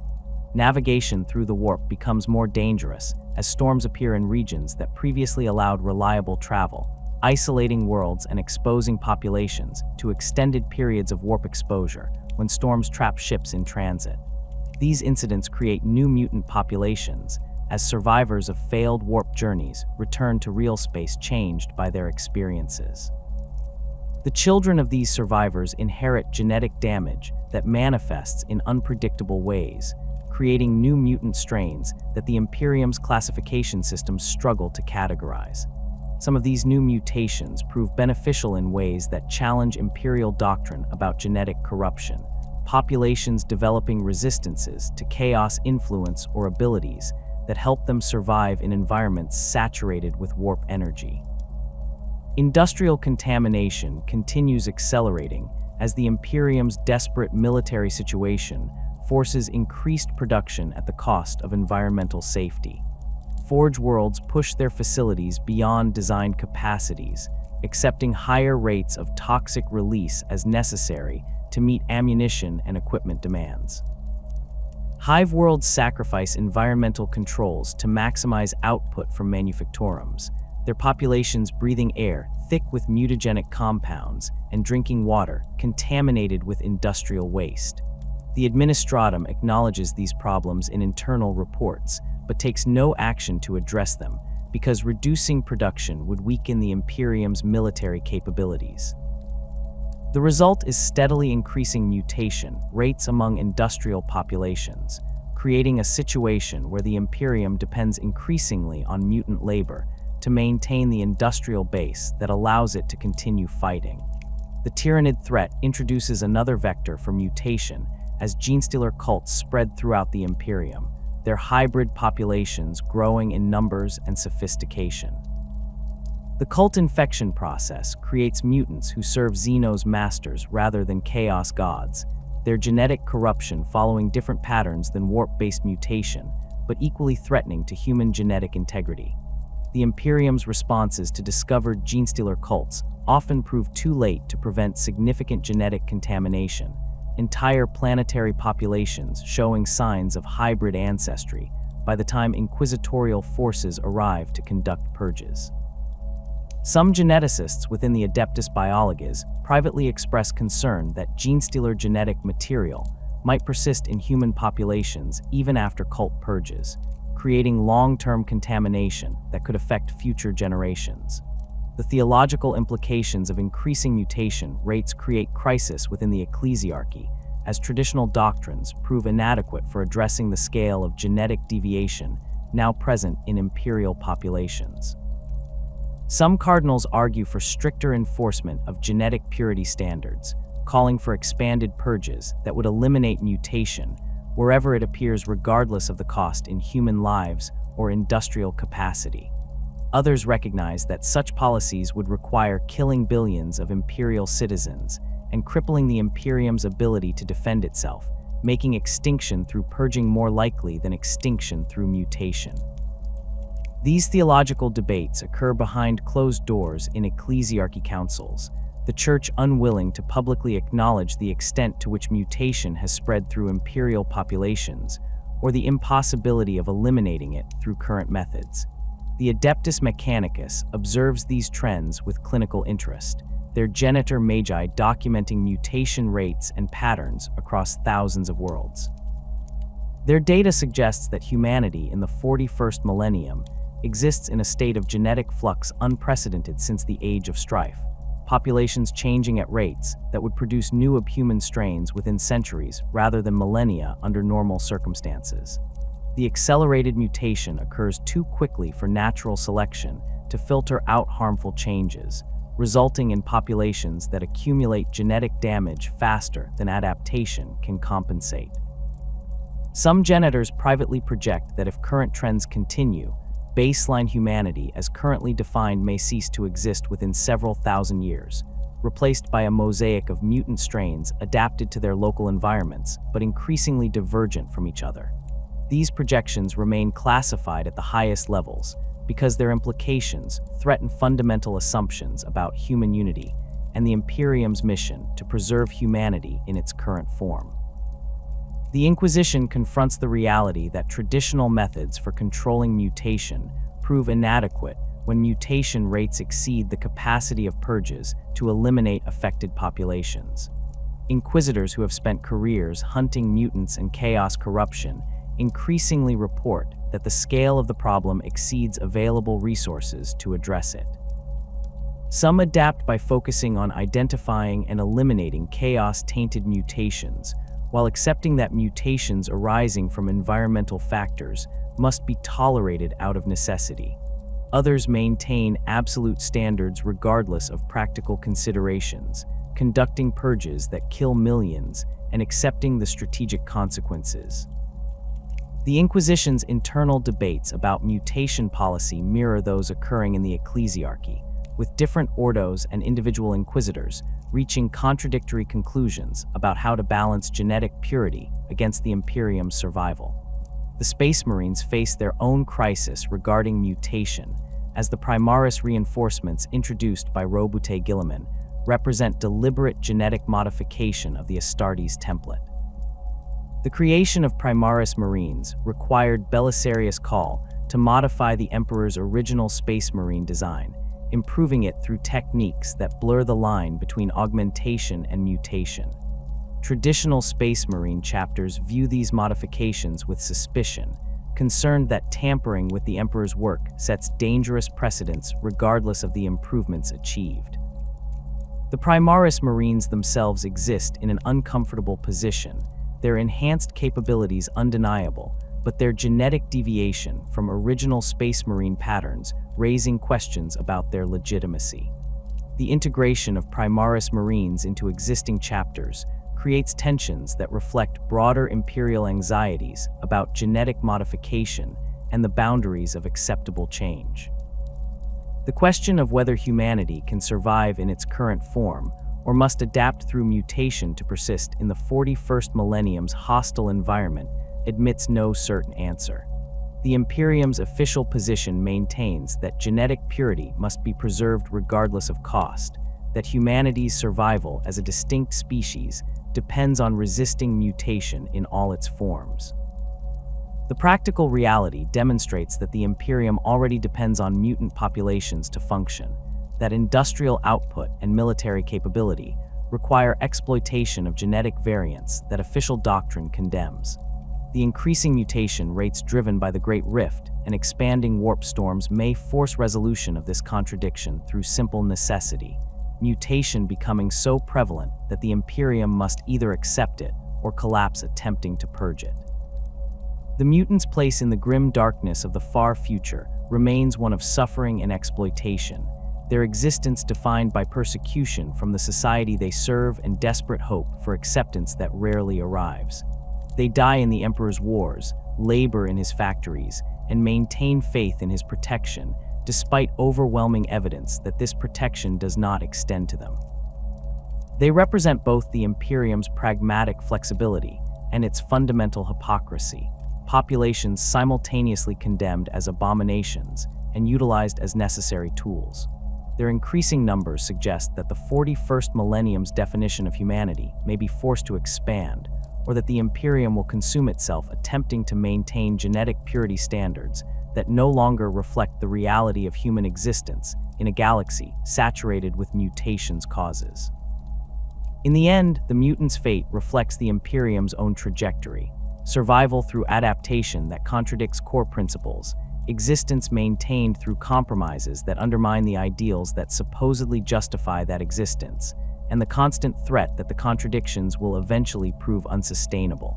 There is no peace for the mutant, no respite from persecution, and no certainty that their sacrifices will ever receive recognition.